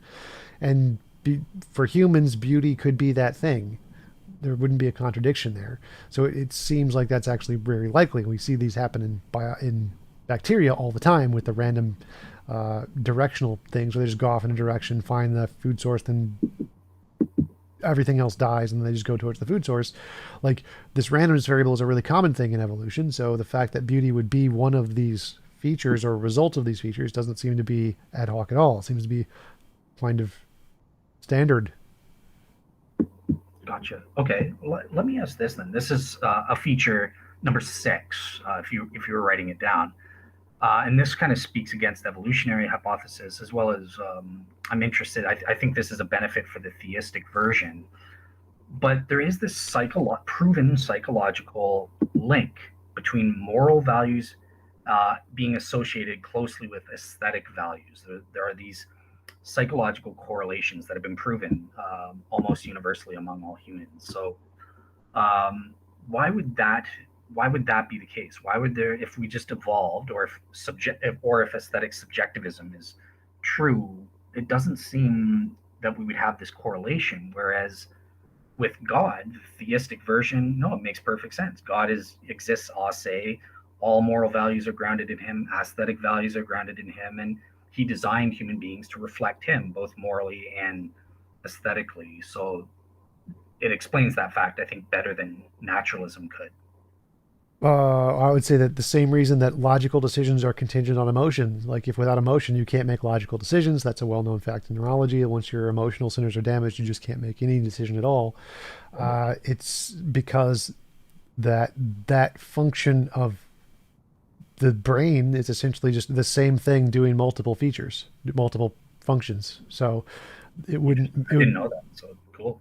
But yeah, so like it wouldn't be hard to think that if you're establishing like beauty and goodness are both establishing some kind of a better metric, this thing is better than that thing. And since it's the same essential function, that they're connected in such a way that the same part of the brain to be doing the same function in both cases makes a great deal of sense. Just like how different parts of our body could be doing similar functions in related to DNA or mitochondria or other different body features. Like it seems like it's just moral and aesthetic developments are both ancestors of a common ancestor, which was the brain's ability to make those judgments of some greater or lesser extent. Okay, gotcha. Okay, that's an interesting take. And again, I would just throw out the ad hocness for that. I think I see it as ad hoc. I know you deny it, but why would you see that as ad hoc? Like, because if that's a very well-known phenomenon in evolution that happens quite often, and you say, well, what could explain this, and it seems to fit that phenomenon quite well, that doesn't seem like it'd be ad hoc. That seems like, what caused the footprint in the snow? It was probably a horse, because we have horses there. Oh, look, there's horses over there. It seems like that wouldn't be ad hoc. That would be induction. it's okay. So yeah, sorry. I think you kind of cut out a bit. You're saying it's an inductive argument. If the horse print's there and we see a bunch of horses, yeah, we reason that a horse probably made the horse hoof. Yeah, I would agree with that. So the same thing would be like if we see moral and aesthetic judgments both as a result of a similar process in the brain, then the similar process in the brain, they're both common ancestors of a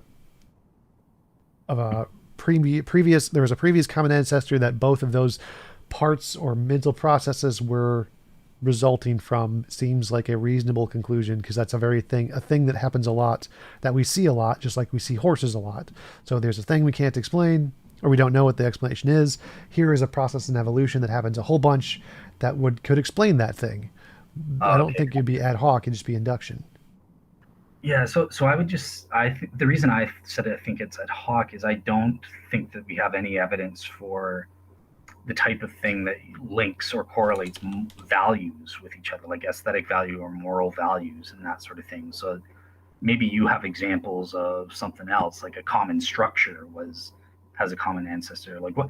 Okay, well maybe if you give me an example, what is this common ancestor of moral values and aesthetic values that you're talking? The mental ability to make evaluations.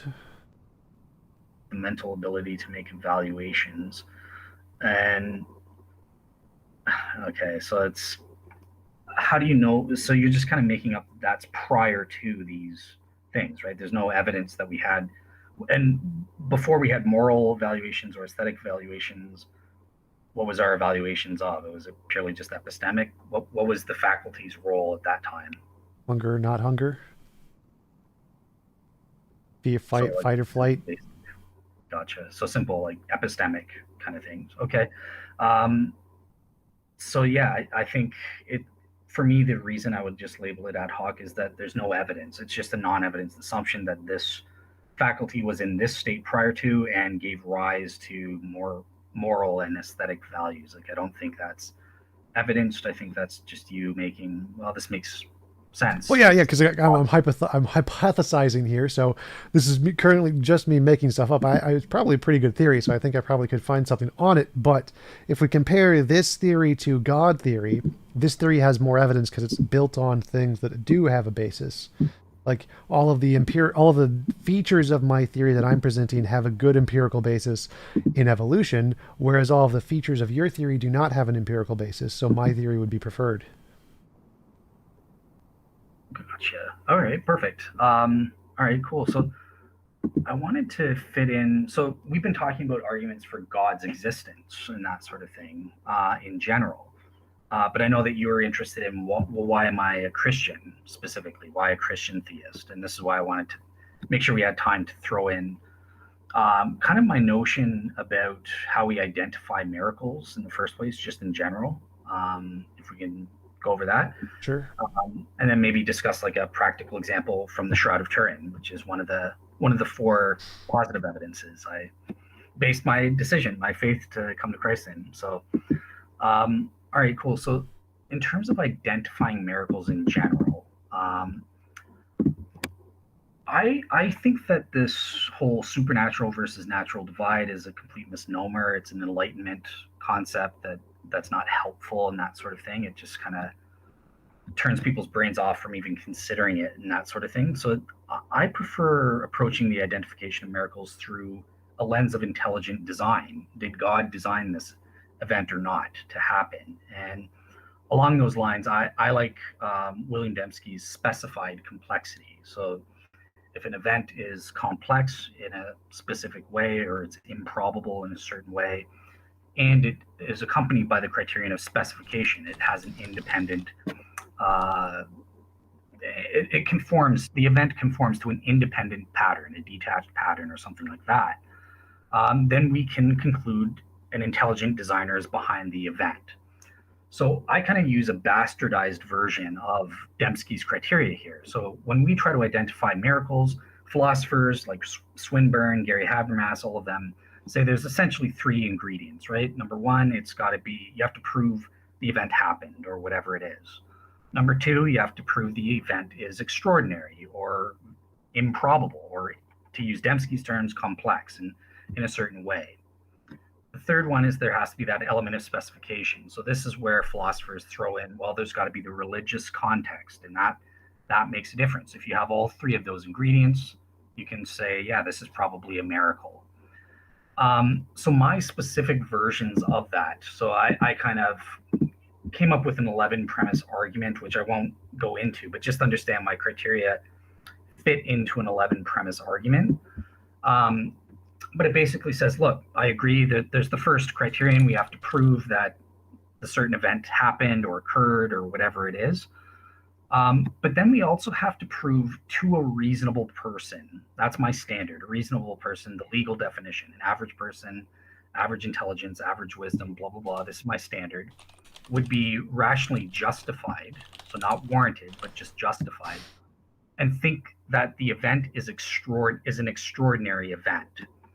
And the way I go about proving that is, so there's number one, the event has to be unique to extraordinary contexts. And I defined extraordinary context as anything that's outside of well-established, currently well-known, natural theories or scientific laws and stuff like that, or scientific mechanisms and that sort of thing. So that's my definition. That includes a lot. That can include aliens. It can include ghosts.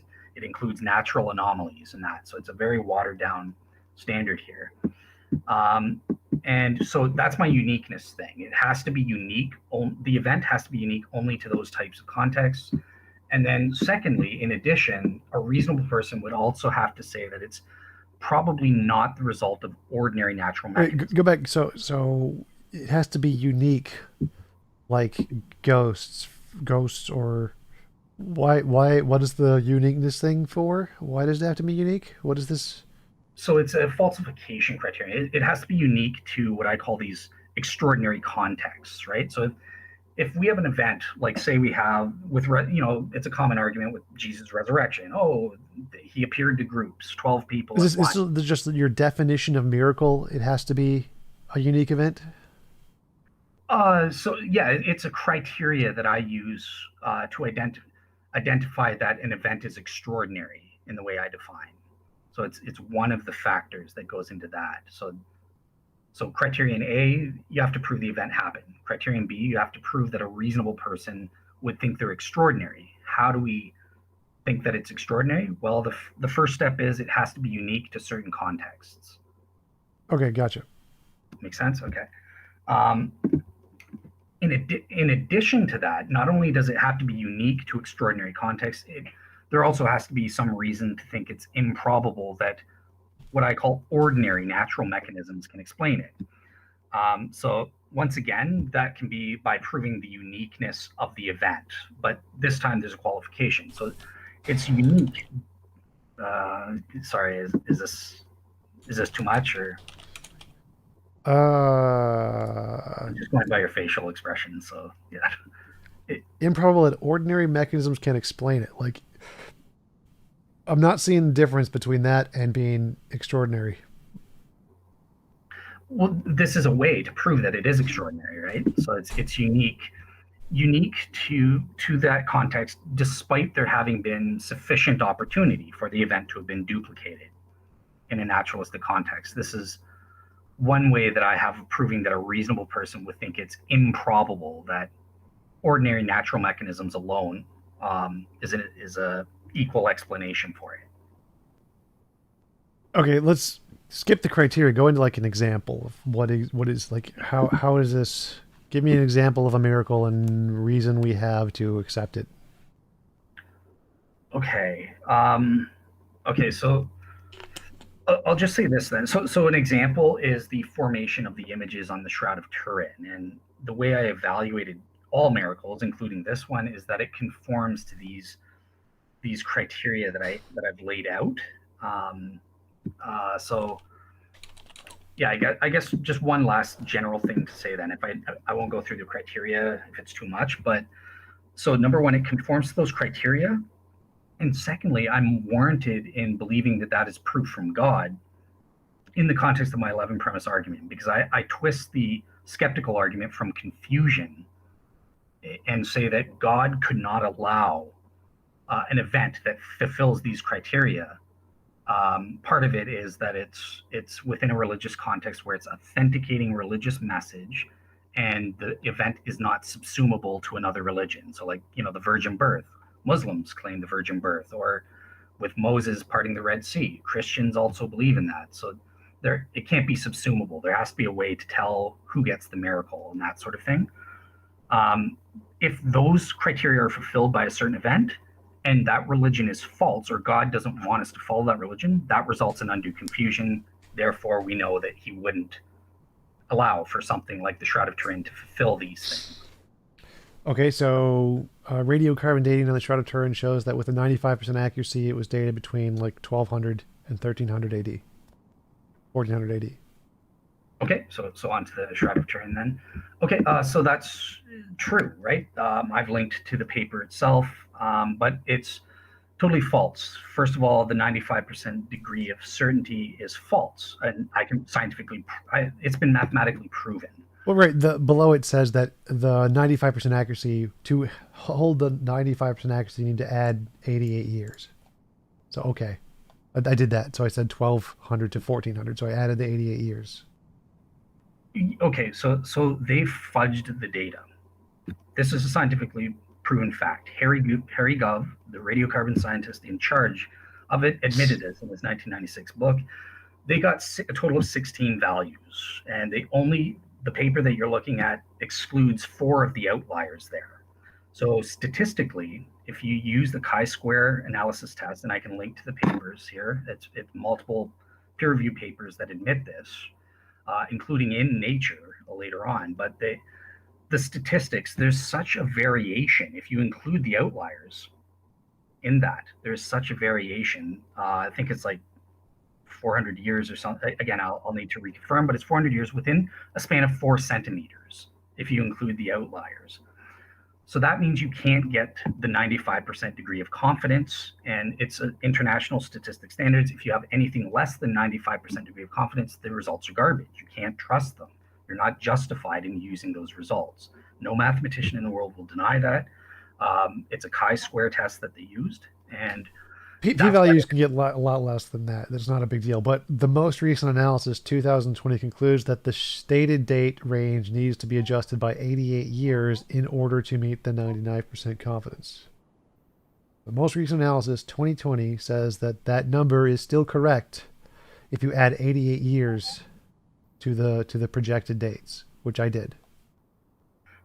Right. So the outliers themselves. So I don't know what paper you're looking at, but Riani, Marco, Atkinson, Shroud of Turin statistics, just the ones listed on the bottom of the Wikipedia where it's literally just stating all of this stuff. Gotcha. Okay. So the outliers themselves fall within the medieval range. We never got a carbon date value that's 1st century AD, right? So I think that's what the people you're looking at are talking about.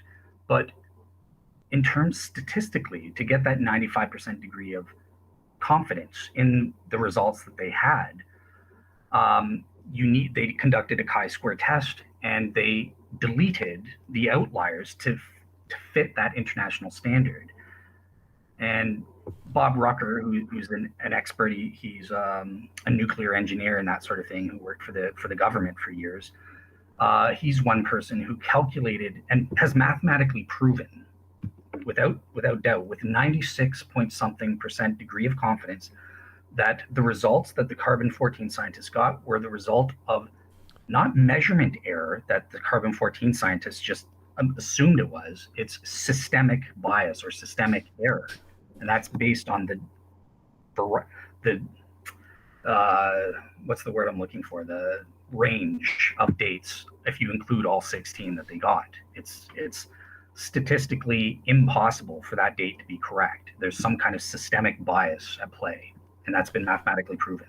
All of the hypotheses used to challenge the radiocarbon dating have been scientifically refuted.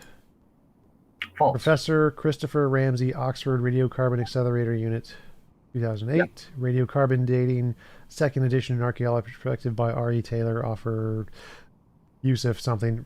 Rutgers, 2016. Oh, you can take it up with them. I'm going to go with those guys because I don't really... The image is kind of dumb anyway. Like, it doesn't even... It's like... It looks like it was painted on. Like, a face wouldn't look like that if it was actually laying on a face. So... so with the carbon-14, are you interested? Like, if I send you stuff privately, will you? And I know the experts on both sides and stuff like that, right? I know Christopher Ramsey and stuff like that. I know I'm having Hugh Ferry, the world's famous Shroud skeptic, on my show in a couple weeks. So I'm not interested enough to actually like spend Okay, hours researching the Shroud of Turin. No, it's not something that I take fair enough. seriously. Fair enough. But, but yeah, like So I I would don't just think say so.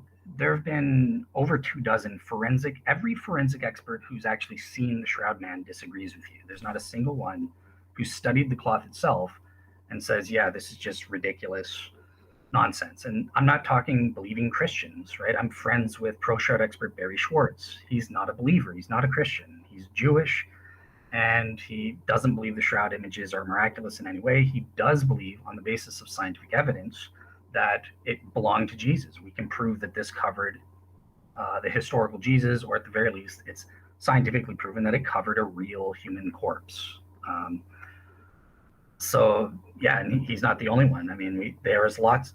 He was a member of what's called STIRP in 1978, which is the only scientific team in history that actually investigated the images back in 1978, and he was the official photographer and stuff, and he was friends with all of the scientists. So every forensic expert, Dr. Robert Buckland, he's the guy they invented the show Quincy after back in the 70s or whatever, right? Frederick Zugby, these are all world-class medical experts. All of them agree that, yeah, this covered a human corpse, and it's obviously not a fake just from looking at the images. Corpse, C-O-R-P, corpse. Nope, can't find it. So all of the different explanations involve not real. I don't see a single reference anywhere on the wiki saying it was real. What are you talking about? Like the raw, you're saying I'm making up the scholars that I'm mentioning, or? I can't find them on the most common sources of information with hundreds of little references here that is actually real. Like, Okay, go to shroud.com. That's the number one website that should pop up. It has all of the scholarly writings on both sides. This is not just a pro Shroud website. It's run by Barry. He's got all of those articles that I referenced and more. He's also got a section with actual scientific peer-reviewed journals from the STIRP team, all proving what I'm saying, including famous secular scientific journals. You can see all 28 of those papers. I think there's 26 from STIRP, and then there's a couple others there. yeah, I'm pretty solid with Wikipedia. Wikipedia is reliable to a very high extent. The sources on it are fairly accurate. So I think this would be an accurate representation of the consensus view on the topic. Uh, well, what do you mean by consensus? In terms of the carbon 14, yes, it's the consensus among carbon 14 scientists that they think it's medieval. They think that the dates are correct. So I'm in the minority there. But the majority of carbon 14 scientists have no idea what they're talking about. They weren't involved in the dating or have any idea about the data. They're just making an assumption. So their opinions are worthless, right? In terms of the forensic experts, I would say no, that's wrong. The majority of experts who've actually studied the Shroud Man all agree that it's anatomically correct. Yeah, I don't see that. It seems like literally the shape of the face is wrong if it was actually on a face. Because if you put a piece of cloth on a face and you lift it up, it'll be a circle shape, it won't be the actual shape of a face. It looks like it was painted on. Oh, I see what you're saying. So it's okay. So yes, there are some anatomical distortions or something like that. And I think what you're saying is if it was covering Ah, the here it face, is. Found it. it's wraparound effect. Right? Gregory S. Paul. Paul stated that the face and proportions of the shroud image are impossible, that the figure cannot represent that of an actual person, and that the posture was inconsistent. Okay. Well, see, it's hard to. Let me just say that, like I said, the majority of experts who've seen it, he's wrong. Plain and simple. I can state that with authority and prove it if I can cite the peer-reviewed papers that prove that this is wrong. Now, there are certain anatomical inaccuracies, and that's due to various effects of tenting on the shroud cloth, how it was wrapped, and that sort of thing. It also depends on the mechanism process. How are the images formed, and what that might have entailed, right? So if we're assuming there was a supernatural body or something like that, that is it. You're I mean, not yeah, that's technically possible. So yeah, if there's a supernatural way to do it, then it's possible. But no natural means could have accomplished it. That's for sure. Well, I can cite experts. It's been statistically studied and computer analyzed by modern computers as well, verifying that the proportions of the man on the shroud, while not perfect, are definitely caused by a human corpse or body being in that shroud. It could not be as artistically created, and nobody believes this. Like you actually think it was Well, all of the painted? ones I'm reading say, yeah, it's artistically created, that the blood stains couldn't have happened. They must have happened on separate instances, so it couldn't have been that way. The shapes of the arms are in the wrong positions. They're not anatomically possible. Like all the different things I'm reading, just going through the wiki say, yeah, no, this is not actually physically possible. It must have been painted. Painting it is pretty much the only way that this could have occurred. Okay, well let me okay, so let me just say, so with respect to the anatomical things, it's what you're saying is not true, and I'll provide, if your audience goes to my website, I'll provide detailed sources they can read for themselves. Now it is true that, okay, with the arms or something, it's he was in rigor mortis, and some people say his arms were dislocated, and that's why it's slightly off. There's nothing in there that falsifies that a human body covered the corpse. There's nothing wrong with the face or something like that. That's perfectly consistent with a human being. But maybe you think it was painted. So let me try to Well, the address arms that. are too long and different lengths, Right. and that the distance from the eyebrows to the top of the head is non-representative. It's the wrong proportions of a human head. They Let, conclude that the features can be explained if the shroud is a work of Gothic artist, because they are the same as, here's a bunch of pictures of Gothic art that has the exact same features. Gotcha. So let me just say that that is scientifically false, and I can prove it with my sources. I know that my word means nothing to you, and because you won't look into it, but your audience will confirm, and maybe they'll get back to you and say, yeah, Dale is not just lying and not just saying stuff. That what you just read is wrong. Let me take the painting though. Let me say something about the painting hypothesis, because nobody believes that today. And let me explain why. So there's certain features, like I said, Stirp studied. Well, this is They from 2018, the source I'm reading about this, so maybe it's changed in 3 years. It's possible. No, it's just it's not okay. We'll let people check out. I've got sources that back me up, and it's science. The science doesn't lie, right? So if you believe science, you'll believe me, and not just a quote on Wikipedia. But Well, I mean, this is scientific papers. Like 2018, an experiment on bloodstain patterns analysis was performed. The study shows that the blood flows from the wounds of the crucified person to compare to the evidence of the Shroud of Turin. The comparison between the different tests demonstrated that the blood patterns on the forearms and on the back of the hand are not connected and would have to occur at different times. So they couldn't, separate things. Couldn't work. right, and so Luigi Garlashelli is the guy who wrote that. I've linked to the peer-reviewed article as well as the peer-reviewed articles refuting that nonsense, because he did experiments. It's not even close to what an actual person, what Jesus would have been through in hypovolemic shock. He would have been dehydrated and all of this. The consistency of the blood that they used in their test was not accurate. It was basically just red water, not like blood at all, let alone one from someone in hypovolemic shock. They used a plastic mannequin. That would not at all be the consistency of the skin of someone who had been crucified. So there are flaws in the methodology that I'm saying that they're basing their conclusions on, and I've linked to all this. So the BPA analysis has been refuted. It's not, it doesn't falsify that the shroud was there. But I want to get to the painting, because you asked about the painting. So I have 100% knowledge that that's false. It's been scientifically falsified. How do I know that? So, like I said, Stirp did their study in 1978. They found various features of the shroud. Just like I had those aesthetic facts, I have shroud image features that I base my argument on, right? So number one, just refuting there was no paint found on the shroud. Oh yeah. Just to clarify, I didn't mean like literal painting. Painting, as in, could have been any of the things like using acid or uh, Gotcha. dust or medieval stuff or using reliefs. Like it wasn't. I didn't literally mean literal painting. Okay. Okay. So in that case, I can't. So I would just say here are some facts, and I'll list just some of them, because I've done an Excel sheet where I list off all of them. But okay, so here are some facts. So there's photographic negativity. The images are photographic negatives, or at the very least quasi negatives. There's also what's called body image uniformity. So the intensity of the color on each fibril is colored separately, and they have the same intensity of color. This is body image uniformity. And I'll leave it at that for that one.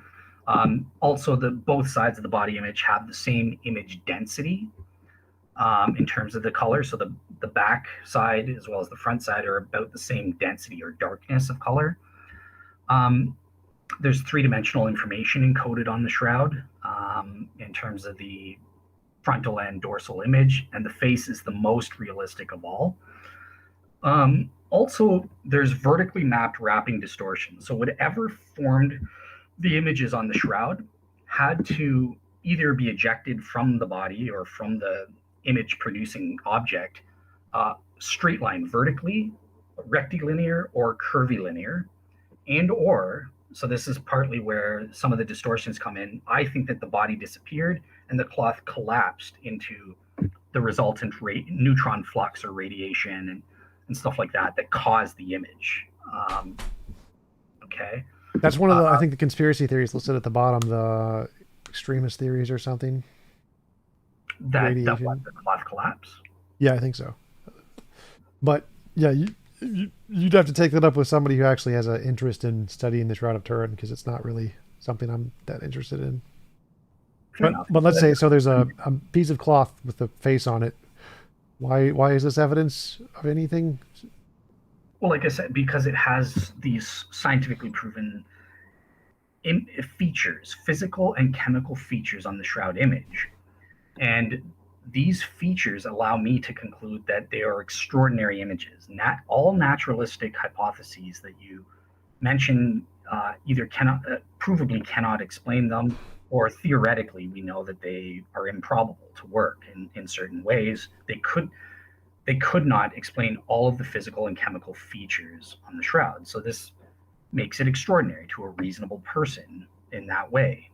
Also, it is unique. Despite sufficient opportunity, people have done lab experiments and field experiments in Jerusalem trying to reproduce these features. They all fail. To this day, they can't even get close to duplicating all of the features. They claim to duplicate some features, but they can't get it all into one cloth, and that sort of thing. So what are the supernatural features of the cloth? So I was saying body image uniformity. It encodes three-dimensional information from the body.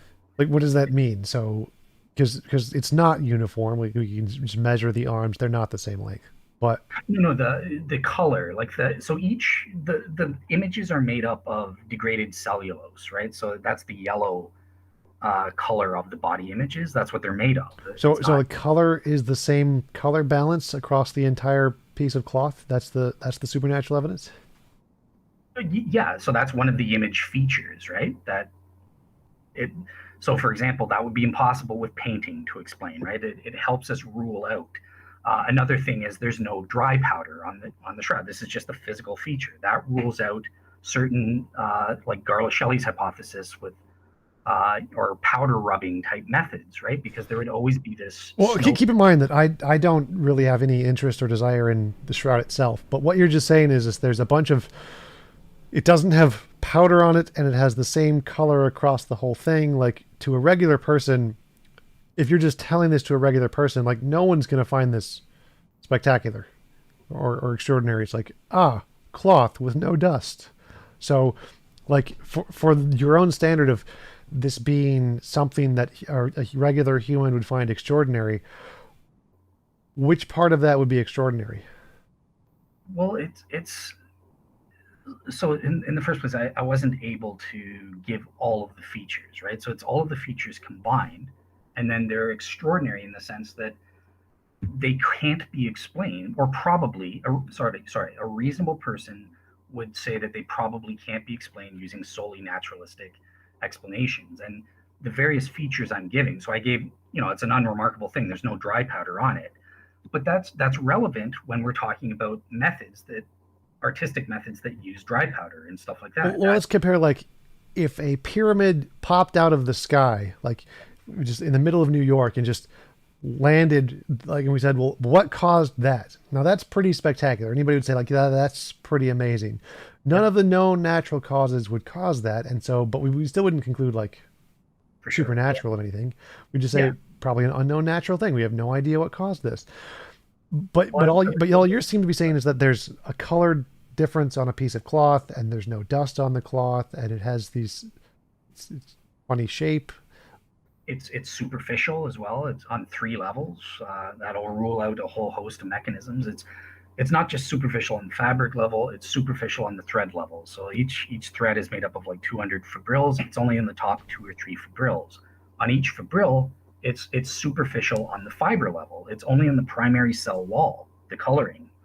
That rules out paint. Impossible. No, that would capillary flow would happen and it would sink down and stuff into the deeper into the cloth and stuff like that. So like the superficiality, that's another feature that rules out a whole bunch of other explanations. But you're right that with your pyramid example, looking at it more generally, yes, I would qualify that as extraordinary. That's an extraordinary event. But my qualifications aren't just that it happened and that it's extraordinary. There's also that religious context as the third criterion, whereby the event itself is sufficiently attached to a religious message and it serves to attest to the truth of that religious message, and it's not subsumable to any other to the truth, authenticating the truth of any other religious message. Unless it uh, has nothing to do with Jesus at all. I'm sorry, I'm not sure what you mean. Well, like if it's just a shroud of a different guy, it wasn't Jesus. Oh, well, yeah. So this is where I would get into criterion C, and I evaluate in my 300-page document on the shroud. I say I provide the warrant for how it fulfills this, right? So obviously, it's meant to look like Jesus of the Gospels. It includes various wounds, his crown of thorns. These are not things that are typical. His wound in the side, for example. So even if you think it's a fake, pretend it's an artistic fake, it's just obvious that it's meant to portray. It's attached to the Jesus of the Christian Gospels. You would deny that, or Um, Maybe. Like I'm happy to grant that. Again, I haven't looked at it at all, but it doesn't seem like this is particularly special. Like saying that there is a piece of cloth that has things that don't seem to follow the current patterns of known artistry or whatever doesn't really mean anything to me. Like we don't know how different ways of like the climate, the temperature, the humidity, different things could affect it in different ways. We have no idea. Just the way, in order to establish that it was impossible for this to be done by any natural means, we would have to know like literally everything that happened to it in every climate it was in. And because there's inevitably going to be ways to recreate it naturally without any supernatural means. If your argument is that it's literally impossible to create it with supernatural means or by natural means, I would say that's probably false. We'll probably be able to find different ways to create the similar things, no problem. well, remember with criterion B, where I'm establishing the extraordinariness, right? I have very watered down standards here. I'm saying that a reasonable person, so that's the legal definition, average person, blah blah blah, they could reasonably conclude that it's improbable or is extraordinary in this way. And I think that by showing it's outside of currently well-established scientific mechanisms and that are well known and well established, that's enough to show that it's extraordinary. But that's not the end of my argument. Oh, right. That's the part I'm refuting. That's the part I'm disagreeing with. I'm saying a reasonable person would conclude that if we look at the history of the shroud, that there is most likely going to be a very common, very easy, naturalistic way to explain all of the phenomenon that we just don't know because we just don't know the history of the shroud. So I'd say it's like if we look at any random painting, we can find it has very particular properties to it and try to.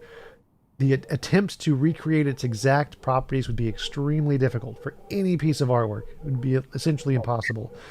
But we can say that, yeah, this is probably something we know how it could occur, like logically possibly given natural means. And we could probably figure it out without much effort. And I think that's essentially what I would take with the shroud is that, yeah, all of the different things that it has very specific properties is no different than the specific properties of any other piece of cloth that's that old, and that we could essentially just try to guesstimate, or that it's no more special than any other cloth, and that we could just guesstimate natural causes of what could do that. There's nothing special about it from what I can see. Okay. Yeah, I would just like obviously I'm just going to disagree with that. Just I know this kind of thing in depth from my.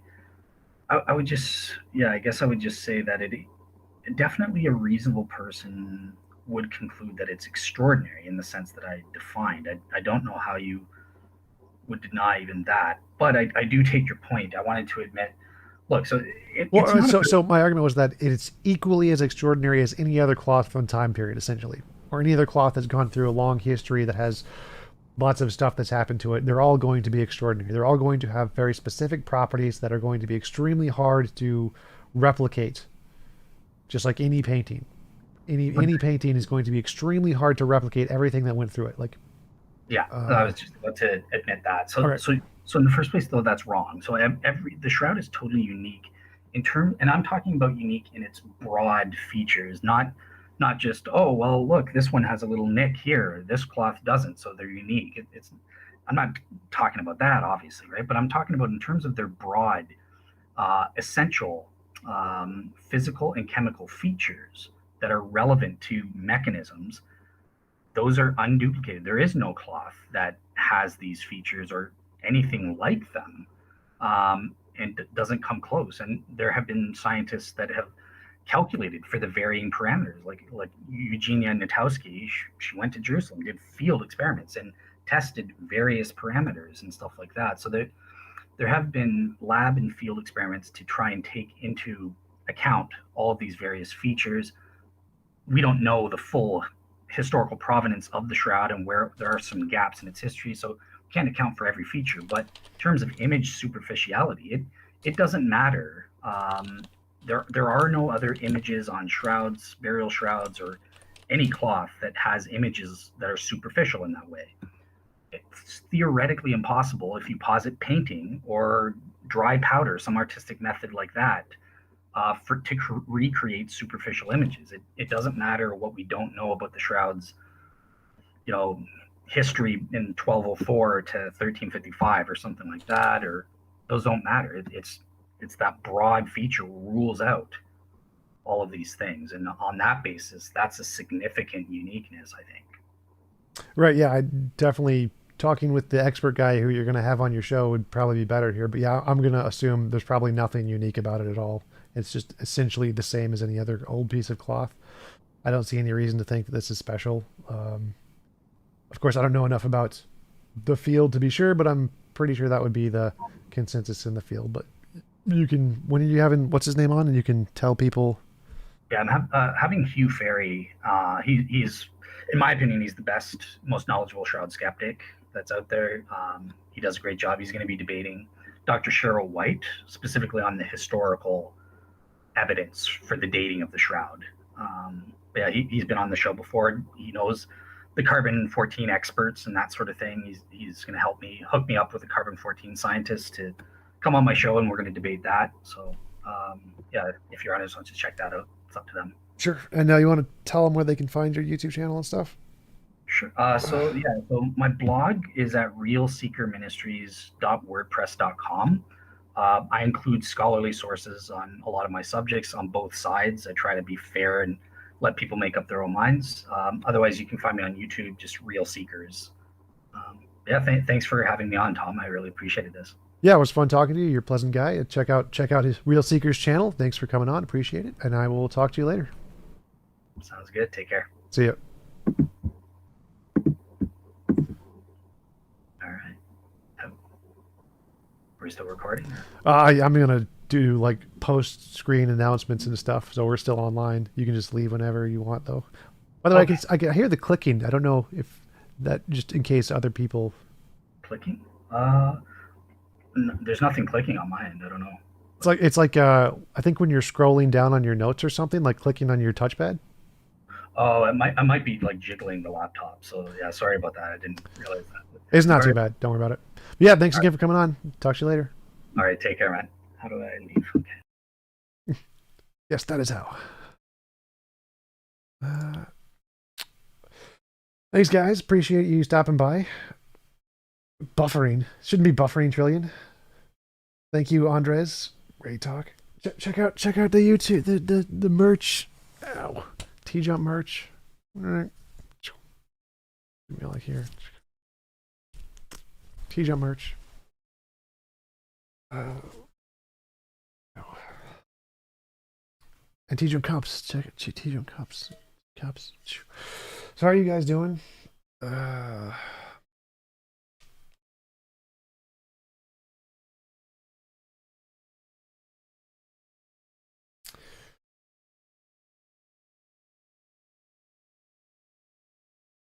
I don't really have much going on. I need a nap.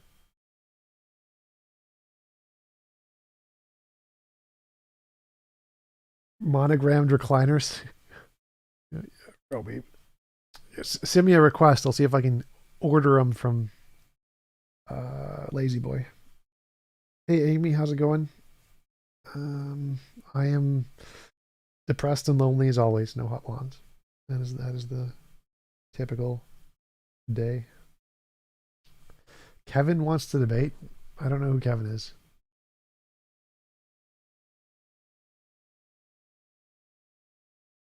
Yep. Qzopper1. That is correct. I totally agree. My justification for rejecting God claim is that it has no evidence. Yes, Lawson. I think I was asleep. Was I asleep? 4th of July. No, I was at Murder Shed Steve's house. At his 4th of July party.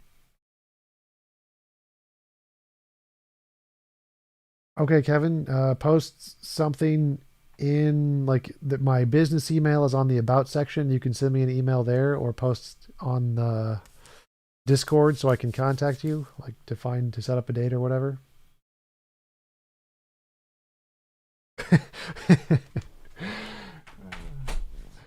Poker man.